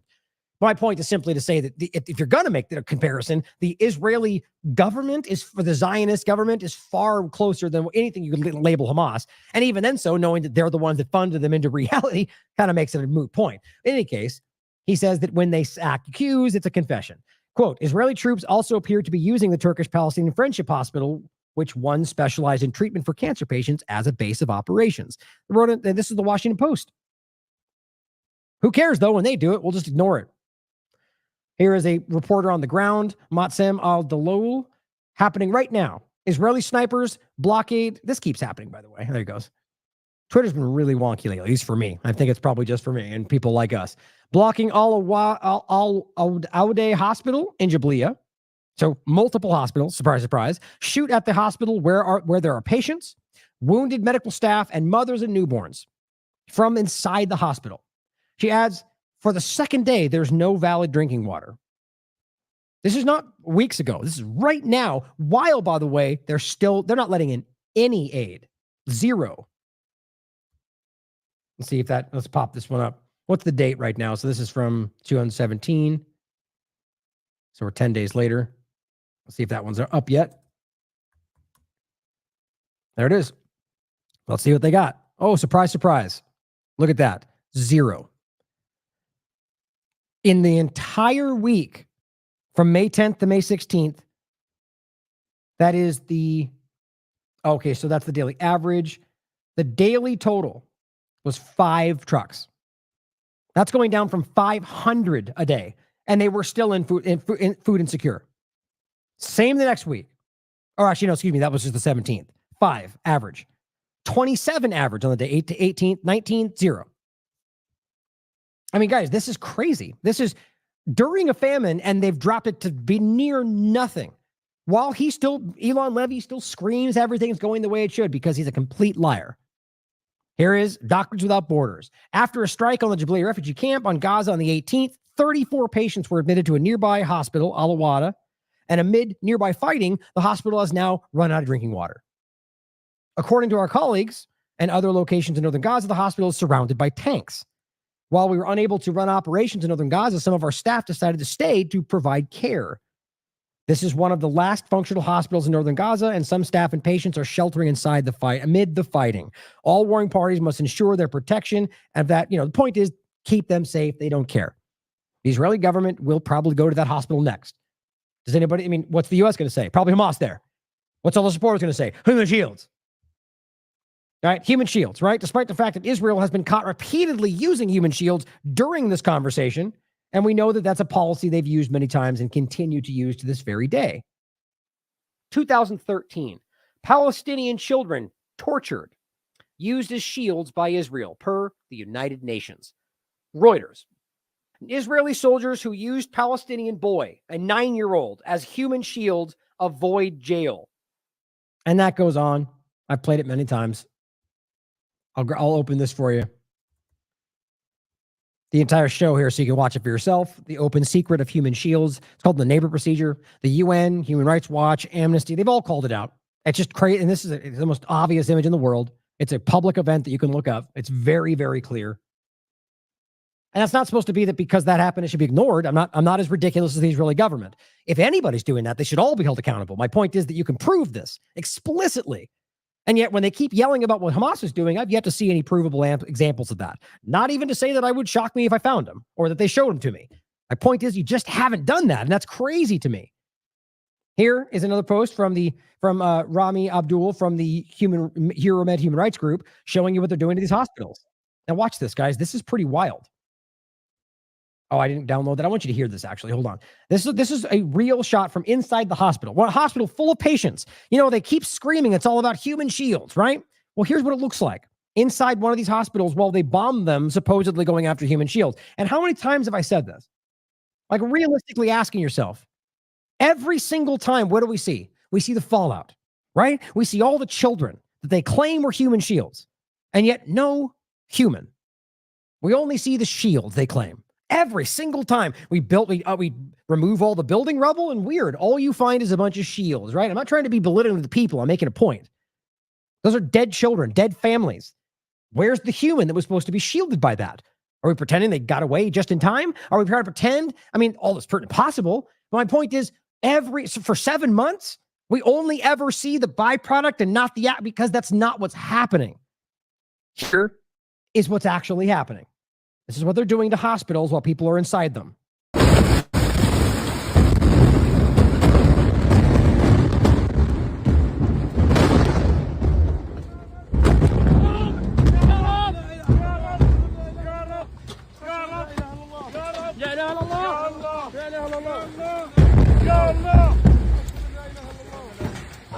These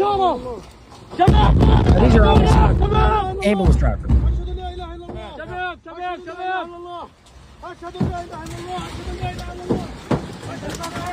But don't forget, ambulance drivers are protected as well.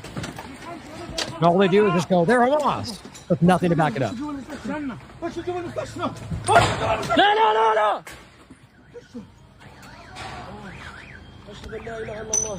ارجع خليك زي ما انت المستشفى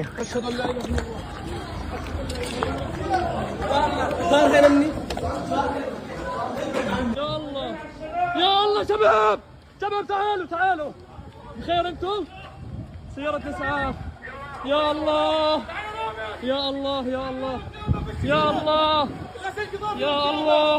It's so crazy to me.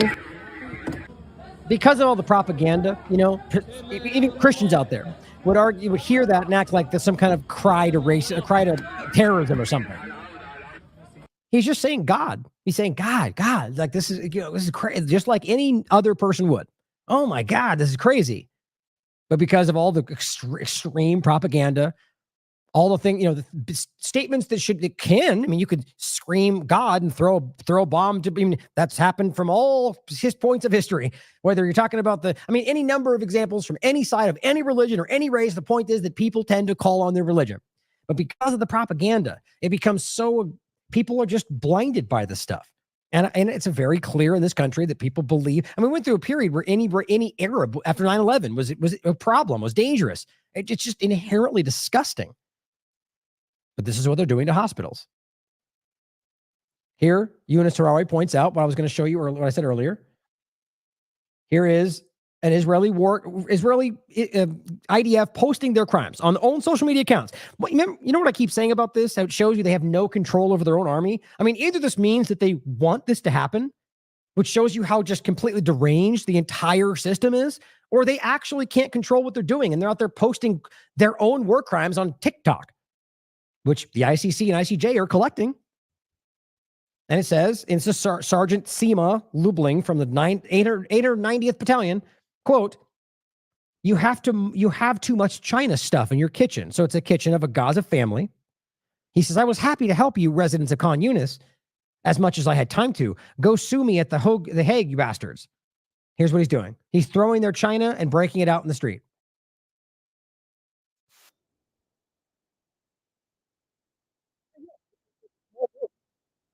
Shows you the kind of the kind of derangement we're talking about. You hate Palestinians, all of them. And as we've heard from plenty of the people speaking off, the whistleblowers, where there's been 3 or 4 of them now, they want revenge. It's being promoted within the Israeli establishment. They want revenge on all Palestinians. It's not hard to see. And this is a whole thread here. There's a bunch of them. January 16th, this guy torches a Palestinian factory, and he writes, add a charge to the indictment in The Hague for contributing to global warming. They're making fun of everybody, trying to hold them accountable. You work hard to take over a house, quote, shooting at a home for fun, and the next day he publishes a video showing a D9 destroying everything, he writes. And the next day, the D9 comes and destroys everything. Why do I even bother? They're all admitting what they're doing, just randomly opening fire at people's homes where in some cases there are still people in them. Whole thread. Here's one of those most disgusting examples I've seen, and it's not even gruesome or graphic. These are the toys of children either dead or starving to death or literally struggling from place to place who are desperate, have lost everything they've ever had. And as Saul Rod points out, Israel's killed thousands upon thousands of children in Gaza who will never return home or play with their toys again. This inhumanity is what they call the most moral army in the world.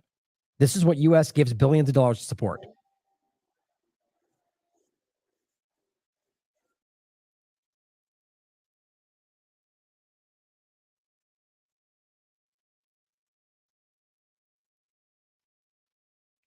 Just sitting there eating their food, sitting in their home, making fun of them. Express News points out, and we've already seen this one, actually, this breakdown clip, but did I grab you know what? I grabbed the wrong one. Son of a gun. This is the Jablia attack. We already showed you this one. This is Suppress News had a different clip. I don't want to go grab it right now. Let me see if I can grab it real quick. Hold on. As I say that. I don't want to waste the time. So I'll bring it up in the next show. He was just reporting on, there's another one I have right here, actually. One of these. Anyway, there's the ongoing attacks, put it that way, in all of these areas, by the way. Since I have included, it's in the show notes. This is just the attack they carried out on a refugee camp, killing civilians and journalists. It was all public and nobody seems to care in the international community. Here's Yunus Tarawi also pointing out, dear ICJ, I found another instance of incitement to genocide by the IDF. On December 21st, 2023, Israeli Sergeant Devash Shuli wrote, quote, may your village burn, while fighting in Gaza in an Instagram post. She took pictures in front of Palestinian homes and structures that she had set on fire. Most moral army in the world. Guys, I mean, it's not as I mean, it might as well be, but think of like Guantanamo Bay and the pictures of smiling U.S. military with Arabs in choking, being tortured. It feels that. It feels like that. And don't forget who trained them. Here's Stephen Dozinger saying in another example, saying, does anyone find this as repulsive as I do? The New York Times published a photo of Israeli soldiers taking selfies to celebrate the massive destruction they caused. Destruction that experts believe amounts to genocide. Look at this. These are kids, guys. These are kids that have been brainwashed into thinking they're fighting terrorists. Sort of like the U.S. military. It's disgusting. Here's an example of an individual. This is a real story. Palestinian elderly man, just like the one we talked about a second ago. His name is Bilal al-Jamallah. He was released by the Israeli occupation from a military checkpoint, handcuffed with zip ties, severely tortured, and then as he was walking away, they shot him in the back. I just don't know how you make sense. That is hatred. That is pure evil. And now I guess he's fighting to survive. Look, they're even taking, they're taking off the wrist. Look how tight they are in his hand, guys. My God. So all that shows you in the aside from the worst of it, which is just being devious, torturous, is that they released him. So that's essentially going, look, he's not Hamas, but we're going to shoot him in the back anyway because we're evil. Here's a censored man, which interestingly highlights back to this, this one, about may your village burn. Here's a bunch of children, a bunch of kids in an Israeli school dancing and chanting. You know what they're saying? May your village burn down. You know what they're aiming at? A Palestinian teacher who had attended the Nakba Day march. And apparently that teacher is being threatened with dismissal for her job for, caring about Palestinian death. And the children say Palestinian children are raised to hate. That's what we get told, right? Which in some cases you probably are right. My point is that this is exactly what we're trying to highlight. This is a culture that has convinced these people that it's okay to hurt and kill innocent people because you don't like who they are. Now, it's not just in Gaza. Here's the West Bank. Israeli settlers attack the town of Yatma south of Nablus, setting fire to Palestinian properties. Guys, this happens constantly. Nobody, literally, I don't even think Israel pretends this is okay. They just don't care. But even the U.S., everybody says this is wrong. But guess what? Nobody tries to stop it. Israeli settler militias. This is an important part of the story. So this has to do with aid, but also just the settlers doing whatever they want with zero accountability. In the West Bank, Israeli settlers attack aid trucks destined for Gaza. The U.S., the U.S. too, but the Israeli military, in fact, usually guard them while they do this. This is a coordinated institutional event. But here's where it gets even more interesting. Yanis Tarawi points out that he's receiving reports from Nablus, from West Bank. We see the Israeli settlers attacking these aid trucks everywhere. Here's an example where they attacked somebody who was not driving aid. Still nobody will care unless the host country decides to actually do what's right. Israeli settlers attack Palestinian trucks near Nablus, punch up the tires of the truck. The driver, shirtless, probably got lynched, he writes. We have a follow-up to this. Israeli settlers block the road for these trucks. So here's my point. So this guy is driving a truck, gets pulled out of the truck, gets beat up. Here's what happened. This is BM highlighting, they thought it was aid to Gaza, he says. Even though I told them the goods were for my work, they took me off the truck and started beating me brutally in all parts of my body. According to him, more than 100 settlers were there. They only did it because I am Arab, he said, cursed at me and to continue to attack me until they inflicted severe injuries on me. He was taken to the hospital in moderate condition. Don't you think the world should care about something like that? Doesn't that sound like a hate crime? Don't you think that's what the United States government pretends they care about? The point is that this wasn't even aid, and it doesn't even matter because there's so little accountability right now. It is rampant. This is just a small example of how wrong this is right now in every possible way, and that they are leaning into it. You've got U.S. politicians that are saying you're racist for not supporting this. Here's Yanis Tarawi highlighting another clip posted on social media. Israeli soldier from the 55th Paratroopers Brigade literally showing the flattening to the ground of the safe zone known as Khan Yunis. Look at this. That's multiple city blocks. And tractors and blowing things. This is about completely flattening the area. And they keep telling you that. They're having conferences about it. And yet we get lied to by Biden and the rest of the meek followers that they pretend are our government. And there's a whole thread of the same damn stuff. Scenes from Israeli soldiers showing from the 626th, so actually 261st Battalion of the 261st Brigade, systematically blowing up civilian homes in eastern parts of Khan Yunis. Over and over, randomly shooting at the mosque in the city and laughing about it. More blowing up of homes. Here's examples of Ukrainian fighters. Look at that. We keep showing you this, guys. You know why that's relevant? Because the Ukrainians are actually openly neo-Nazi, and they're happily working alongside the Zionist group. Make sense of it. You can if you really want to. I'm going to include that for a show coming up just because it's important. I forgot about that. There's plenty more in there. Now, Elijah Monnier points this out. The destruction of Gaza, and this is actually not familiar with the platform, but he said it looks like a French platform. Oh, I'm sorry, I take it back. I forgot where we were on this. This is a report that I broke down for you right here. We'll show you next. He says the destruction of Gaza on the Madrid map and this is what's really important. It's exactly what we already know, but it's being confirmed a third and fourth time. Between 40 and 50% of all munitions launched on Gaza since October 7th have been unguided. Unguided. Which means there's just no way you could pretend that they're pinpoint targeting Hamas, like the liar Alan Dershowitz says, or as Netanyahu claims. The point is you're getting this stuff. Where was it? You're getting that stuff. Complete destruction of entire areas, many of which have people in them. Unguided demolition. And we're not even talking about demolition. We're talking about targeted bombing using the 2,000-pound dumb bombs. Which, by the way, as we've shown you many times, the New York Times and Haaretz broke this down, that they have proven Israel's using the most destructive bombs in the safe areas. And those are the dumb bombs without guidance. Here's the report. I'll just break down what it's. You change the title for you here. From Arganzula to Tatuan, the destruction of Gaza on the map of Madrid.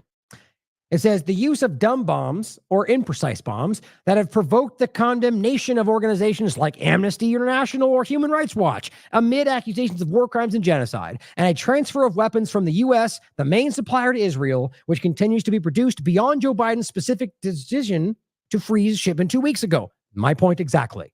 They never stopped it. So as Brian Mast acts like he's doing legislation to force them to do the thing they all know they're still doing, it's an illusion. It's a show. Between 40 and 50% of all munitions launched in Gaza have been unguided. And these are much less precise than smart bombs and guided bombs. It says, so far, the Americans have sent the Israelis 15,000 to 25,000 bombs and about 60,000 artillery shells. But the Israelis have used, according to Israeli military officials, 3 times more than they expected in Gaza. That is why they have used the unguided bombs. MK82, for example, which we talked about all the way back in Yemen, which killed a school bus full of children. So nothing new for the U.S. government. So when they used unguided bombs, it means that they cause serious damage and they may not reach the desired target. That's a quote. But they swear up and down that they're only targeting civilians, right? Because they know. Well, here's a great thread by Ahmad, Israeli crimes in Western eyes.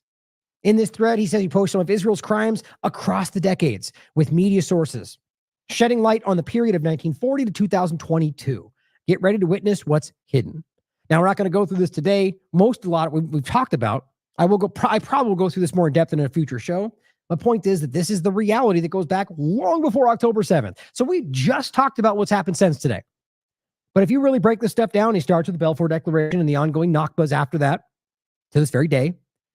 But this is not a new reality. And in fact, if you really look at what happened during the Nakba and the second Nakba, it's shockingly similar to what we're seeing right now because it's the same damn thing. And here's what Netanyahu said. I believe this was 20-something years ago. And he was younger.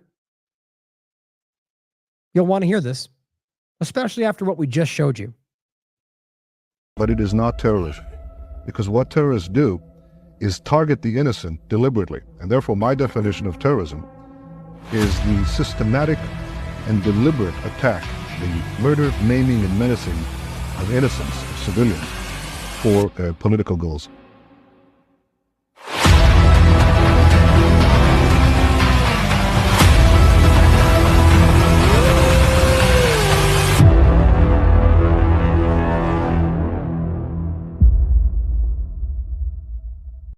Cradle always doing good work. Is that not what they're doing? Right. I mean, in fact, that's the real definition of terrorism until the U.S. kind of contorted into being the people they point to, right? Which is using violence to achieve political ends. That's the real definition. You know why they changed that? Because it's easy to lay that lens over everything that's being done today. The U.S. government is constantly using violence to achieve its political ends. So they have to change it, like they changed the definition of gain of function and whatever else. The point is that what he just highlighted is aiming at civilians intentionally. Guys, there is more evidence to that than literally anything on the table. Let's not forget what the IDF whistleblower said. I played it in the beginning, but this is only one of many. Do you think that you witnessed war crimes taking place? Probably. The ground assumption is that they are Hamas. And then if you go this way, you're bound to kill people that are not. Now, in a rare interview, one soldier tells us about the reality he says he witnessed. What kind of stuff would they say? There are no uninvolved, only unarmed. This is something that I'm going to carry for the rest of my life. Easy. It's not hard to miss that. Right? So what he's highlighting right there is exactly... Let's see if I can pull this up. Yep, there we go. Here's the show in case you want to watch it. It's actually really powerful. I have about a 6-minute clip that I break down from the entire interview that has a lot of information in it, which you can watch in here. IDF whistleblower admits institutional war crimes are openly being committed in Gaza. What you heard in that little clip is it's not even remotely the most damning parts, but it's very clear, right? That yes, the main point that everybody there it's either, armed or not. The point is they're all guilty and they're killing innocent people on the record all the time. So doesn't that make what he says here more relevant? Deliberately targeting civilians for political goals? Yes. And by the way, that also includes your own people. A la the Hannibal Directive, which is provably, in my opinion, that's one of the most provable aspects of all of this.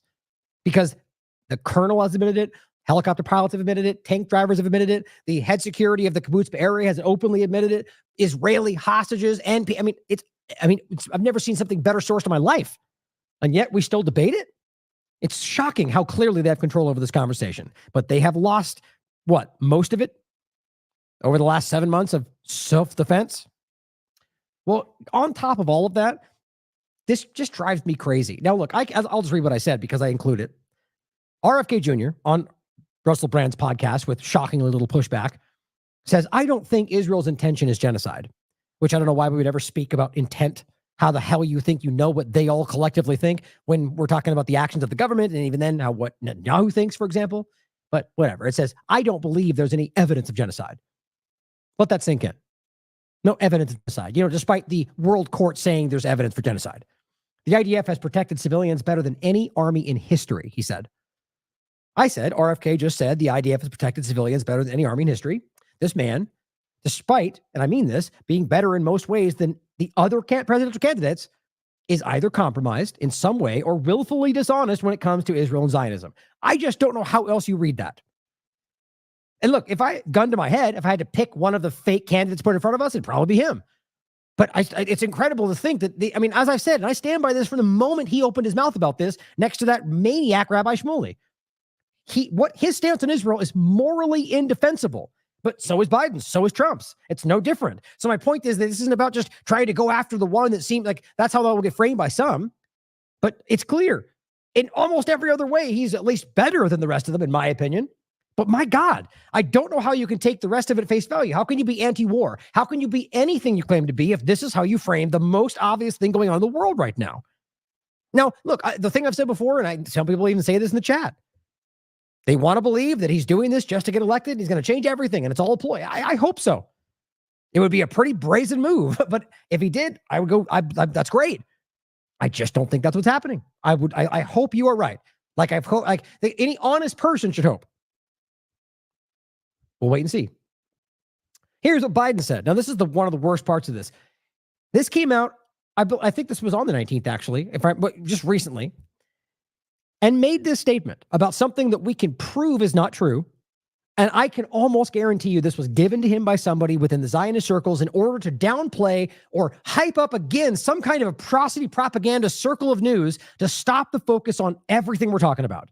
Whether it is the fact that they just killed an international UN member that got buried under the claims of Hamas policemen that were just actually policemen, or the idea of taking down an Iranian helicopter, or the idea of committing coups in Congo. I mean, any number of things, or just the obvious genocide that they're committing. This is what he had to say.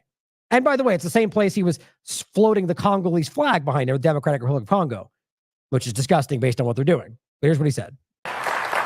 What's happening in Gaza and Israel is heartbreaking. Hamas's vicious attack on Israel, killing innocent lives and holding people hostage. That's first of all where you go with that. It's heartbreaking what's happening in Gaza. Look at what they did on the 7th. They'd at least be a little, I mean, somebody could write that a little better. I was there 9 days after. Sent pictures of tying a mother and a daughter in a rope, pouring kerosene on them, burning them, and watching as they died. 100% false. I mean, think about this, guys. First of all, evident. I mean, international, but independent bodies, at least within the Israeli investigation, have spoken about the reality that there is nothing they've seen. And I'm talking about people that have been allowed to be special screenings, like, for instance, Owen Jones from The Guardian, right? Saying that doesn't, what you said is in here is not in here. I've watched it, and so too of the others, and they agree. We didn't see what you claim was there. So some of them are lying, clearly. The point is that the evidence that has been presented, which has not changed, has been seen by some people who have acknowledged that there are no beheaded babies. There's no evidence of 90% of what they said happened. There's no babies in an oven. There's no babies cut out of a woman's stomach. There's not babies on a clothesline. They lied about all of it. So my point is that didn't happen based on everything we've been presented with as the full body of the evidence. But on top of that, do we believe that if Israel had this tucked away, they wouldn't have shown this by now? And on top of that, he's talking about a picture that was shown to him 9 days afterward. There's nothing about this real. Biden is a tool. And frankly, I don't even think he knows it. I think he's so senile and lost at this point, it doesn't even matter. But it matters to the people that you're gaslighting. It matters to the genocide that you're hiding. As Max says, yet another sickening lie to justify Israel's genocide. And the squirrel just adds to this saying, well, in fact, I think he actually put it out there first. It was May 19th. I think this one came out on the 20th. The point is that the squirrel highlighted this, saying, and this was on the 19th, saying in his commencement speech, this is what he said, what we just played for you. And then, as always, he has a great thread breaking down some tangential information about the New York Times and Washington Post, scam reports. They've already been retracted, by the way, yet the lingering elements around it have yet to be retracted, which is what we always show you and how this works. Right? Where they put out the fake story and then other outlets report about what they said. And then other reports point back to that one and say, here's another second source, when all they're doing is pointing to each other. So the point is that even though the New York Times breaking news about rape story has been retracted, the other ones that point to that are still going around and act like we can prove it. So the point is he breaks down all this good information about the lie that has been circulating. Oh, look at that. Where was it? Oh, no, it's the wrong one. But anyway, here's what he said about this. He said, this is such an insane lie on so many levels. What does it even mean that you saw photos of them tying a mother and daughter together and pouring kerosene on them, burning them, and watching as they die? Like, think about how that even makes sense. Who was taking these photos in perfect sequence so you could see all that happening? Like, you realize one photo would not encapsulate what he just said there. But again, that's usually Biden's senility and not even realizing what he's saying. But he says, what the F are you talking about? He just calls him out. And he says, everyone in the prestige liberal media class is thinking this is normal. They all repost his speech. New York Times, even showing you the ones that are pretending to be in line with the campus protests are in fact just going along to get along. They're all part of the problem. Here's a good video. We're going to end with a point about the pier. Here's a good video, which I played before. It just needs to be seen again and again. It's a leaked video from 2001.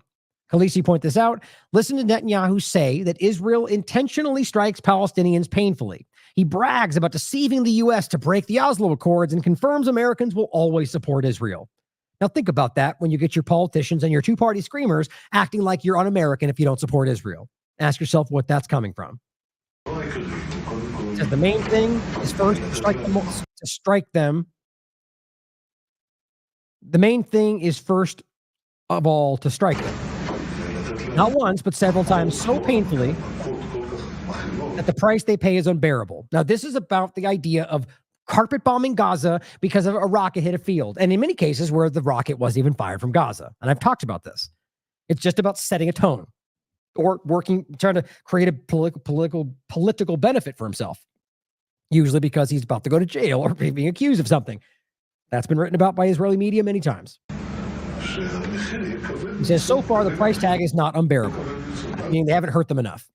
He goes, I mean, a large-scale attack on the Palestinian Authority, causing them to fear that everything is about to collapse. Fear is what brings them to...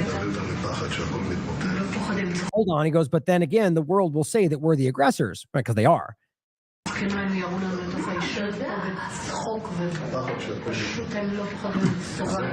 So they can say whatever they want. Aren't you afraid of what they'll say, Bibi? Which is his nickname.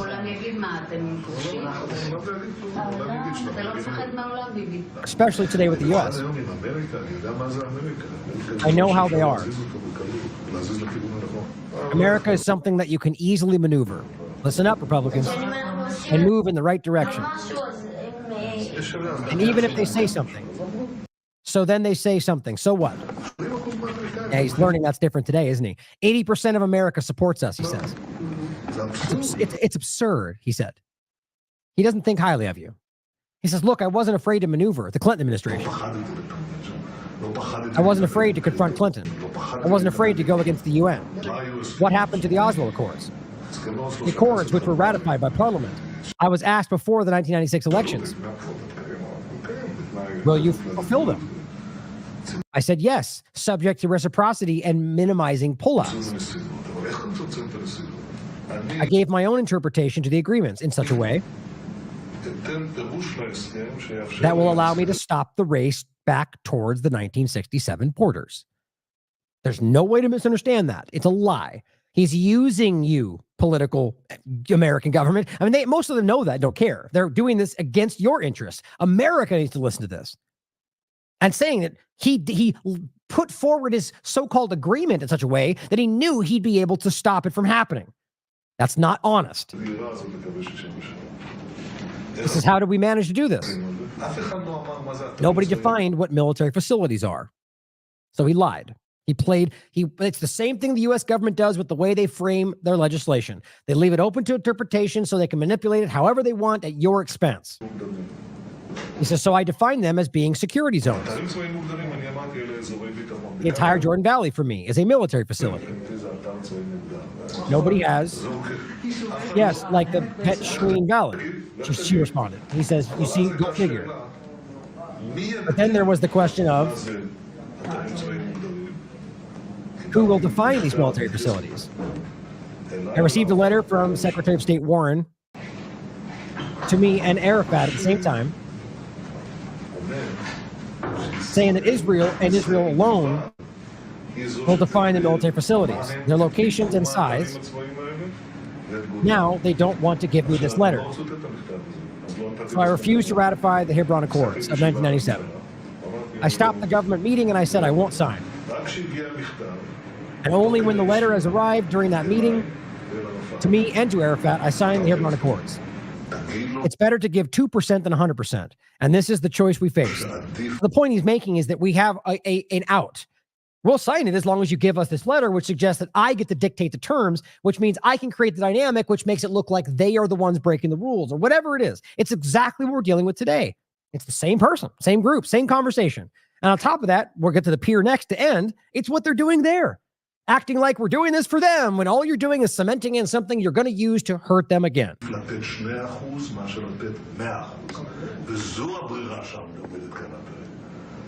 He says you gave 2%, but you stopped the withdrawal rather than 100%.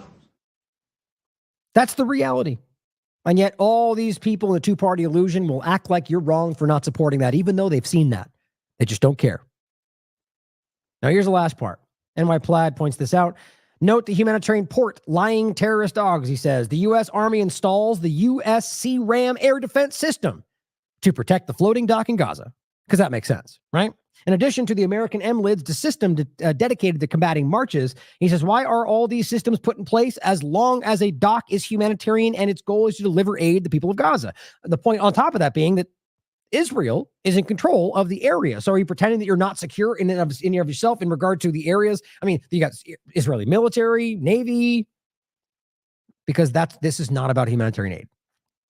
He says, we repeat and repeat the human facade, but what was hidden was greater. Now here, you can see people have taken images, but they're already installing their military defense systems. And the Post simply says, the U.S. Army installs the USC RAM air defense system to protect the floating dock. Oh, they just broke it down, the same thing. In addition to the American MLIDs. So what they're doing is making another military base.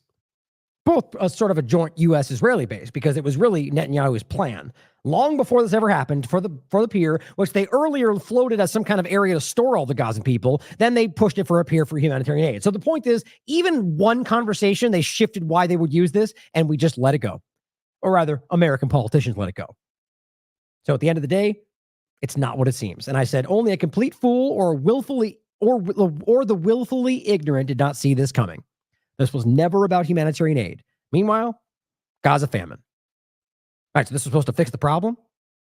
So we're going to put in all the military installations first and bring all of our people. We're going to bring over ships and ships of equipment and everything, instead of not a drop of food or water. Then we're going to bring in all the military equipment and not a drop of food or water. Meanwhile, by the time we maybe pretend to bring in food, it's going to be 2 months later and they're all going to be dead. But, oops, we tried, right? It's just so self-evident, everything about this is. I know you guys see it. I know the world sees it. Yet it still continues to goose step forward. It's what's happening. We're watching it. The question is, are we going to do something about it? And I never mean violence, but I do believe that there are ways with this much momentum to truly stop them in their tracks. I just hope we have the courage to continue to do so, to stay the course and fight for the people that truly deserve to be fought for. Whether you're Israeli or American or Palestinian or Jewish or Muslim or Christian, the people who are being lied about, who are being oppressed, who are living with a boot on their neck. And all of them are in that category in some way or another in the world. Those are the people we should fight for. Ask the Ethiopian Jews, right? Ask the Torah Judaism group that gets beat up in Israel all the time for talking about Zionism. Ask the Muslims all around the world in these countries that are attacked by the United States. Ask any number of Christians in the world how they're being treated in places where Israel bombs them, like in Syria. Ask any number of these groups anywhere in the world, and you will find oppressed people who are being gaslit and lied about and stepped on. And the best they can do is say you only hate Jews because you dare to fight for any of them. It's time to stand up. Never has there been a more important time to stand up and fight. And I, again, don't mean violence, but I mean fight. So thank you for tuning in today, guys. I really, really hope that we can get something as I said many times, this is the day in, day out watching of this tragedy is just heartbreaking. And I believe we're making a difference. I know that we are, but I feel like we're at a point where there's no way, what can we do? Let me know. Reach out. Let's talk about this. What else can we do to mobilize this to stop in real time what they're doing? All the tools are in place. I just don't, I know what it is. It's the top of the level people at the two-party illusion that are pointing at everything else like the scarecrow, and we're letting this continue as we're pointing at other issues and other topics. Other things are obviously going on in the world, but it should matter to us that everything our tax dollars and our weaponry, it's all going to kill innocent people. While I'm saying this, children are being killed. As I'm saying this, children are starving to death right now. I don't know how that doesn't matter to the world's professed rules-based international order or leader of the free world or any of the nonsense that we push out about our government. We can do that as the people of this country. The government has shown itself to not be fighting for your interests. Now, statements like that are going to get people, that are going to get me in trouble, which if I cared about getting in trouble, I wouldn't be doing this. But I know that's where this is going. Now, if we can truly mobilize an effort, maybe not. Maybe these people are on the knife's edge right now. They're a precipice. They're about to fail or cement this forever. And the point is that right now, being the one calling them out as potentially treasonous, well, yeah, that might not work out well for me or anybody honest about this conversation. But if we don't, well, it guarantees that it's going to continue. And I'm not okay with that. So like all of us, I believe we should be willing to risk everything to fight for what matters. So thank you for tuning in. Continue to support this platform and anybody else who deserves to be fought for. I love you all. As always, question everything. Come to your own conclusions. Stay vigilant. This is the Defense Minister, Moshe Yaalon, talking just a couple of weeks ago. Israel is going to hurt Lebanese civilians, to include kids of the family. We went through a very long discussion.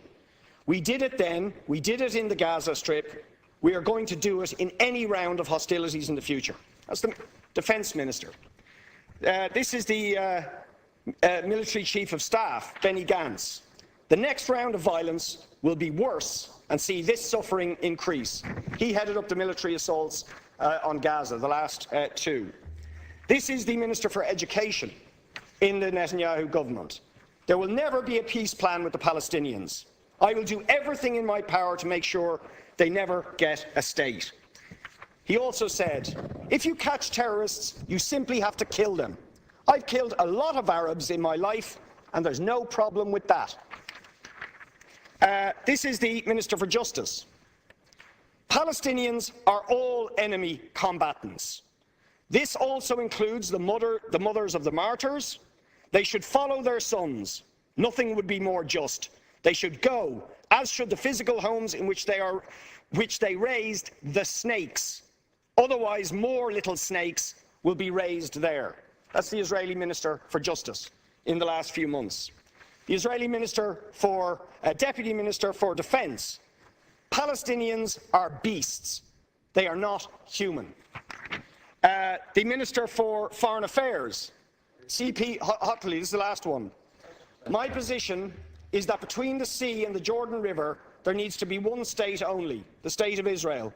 There is no place for any agreement of any kind that discusses the concession of Israeli sovereignty over lands conquered in 1967. Now, these are the official statements of several ministers of the current government of Israel. In one case, actually advocating genocide of all Palestinians, including children, and calling them snakes. Now, can I ask you, Taoiseach, do you not think that if we're defining terrorism, that is the language and thinking of terrorists? That it is absolutely unacceptable in civilized politics, in civilized international relations, for the heads of government of a state that we carry on normal relations with and who you met in Paris to advocate those sort of views when we know they have also led on to the deaths of thousands of Palestinians, innocent men, women and children. What have you to say, Taoiseach, about those sort of views being expressed by the Israeli government?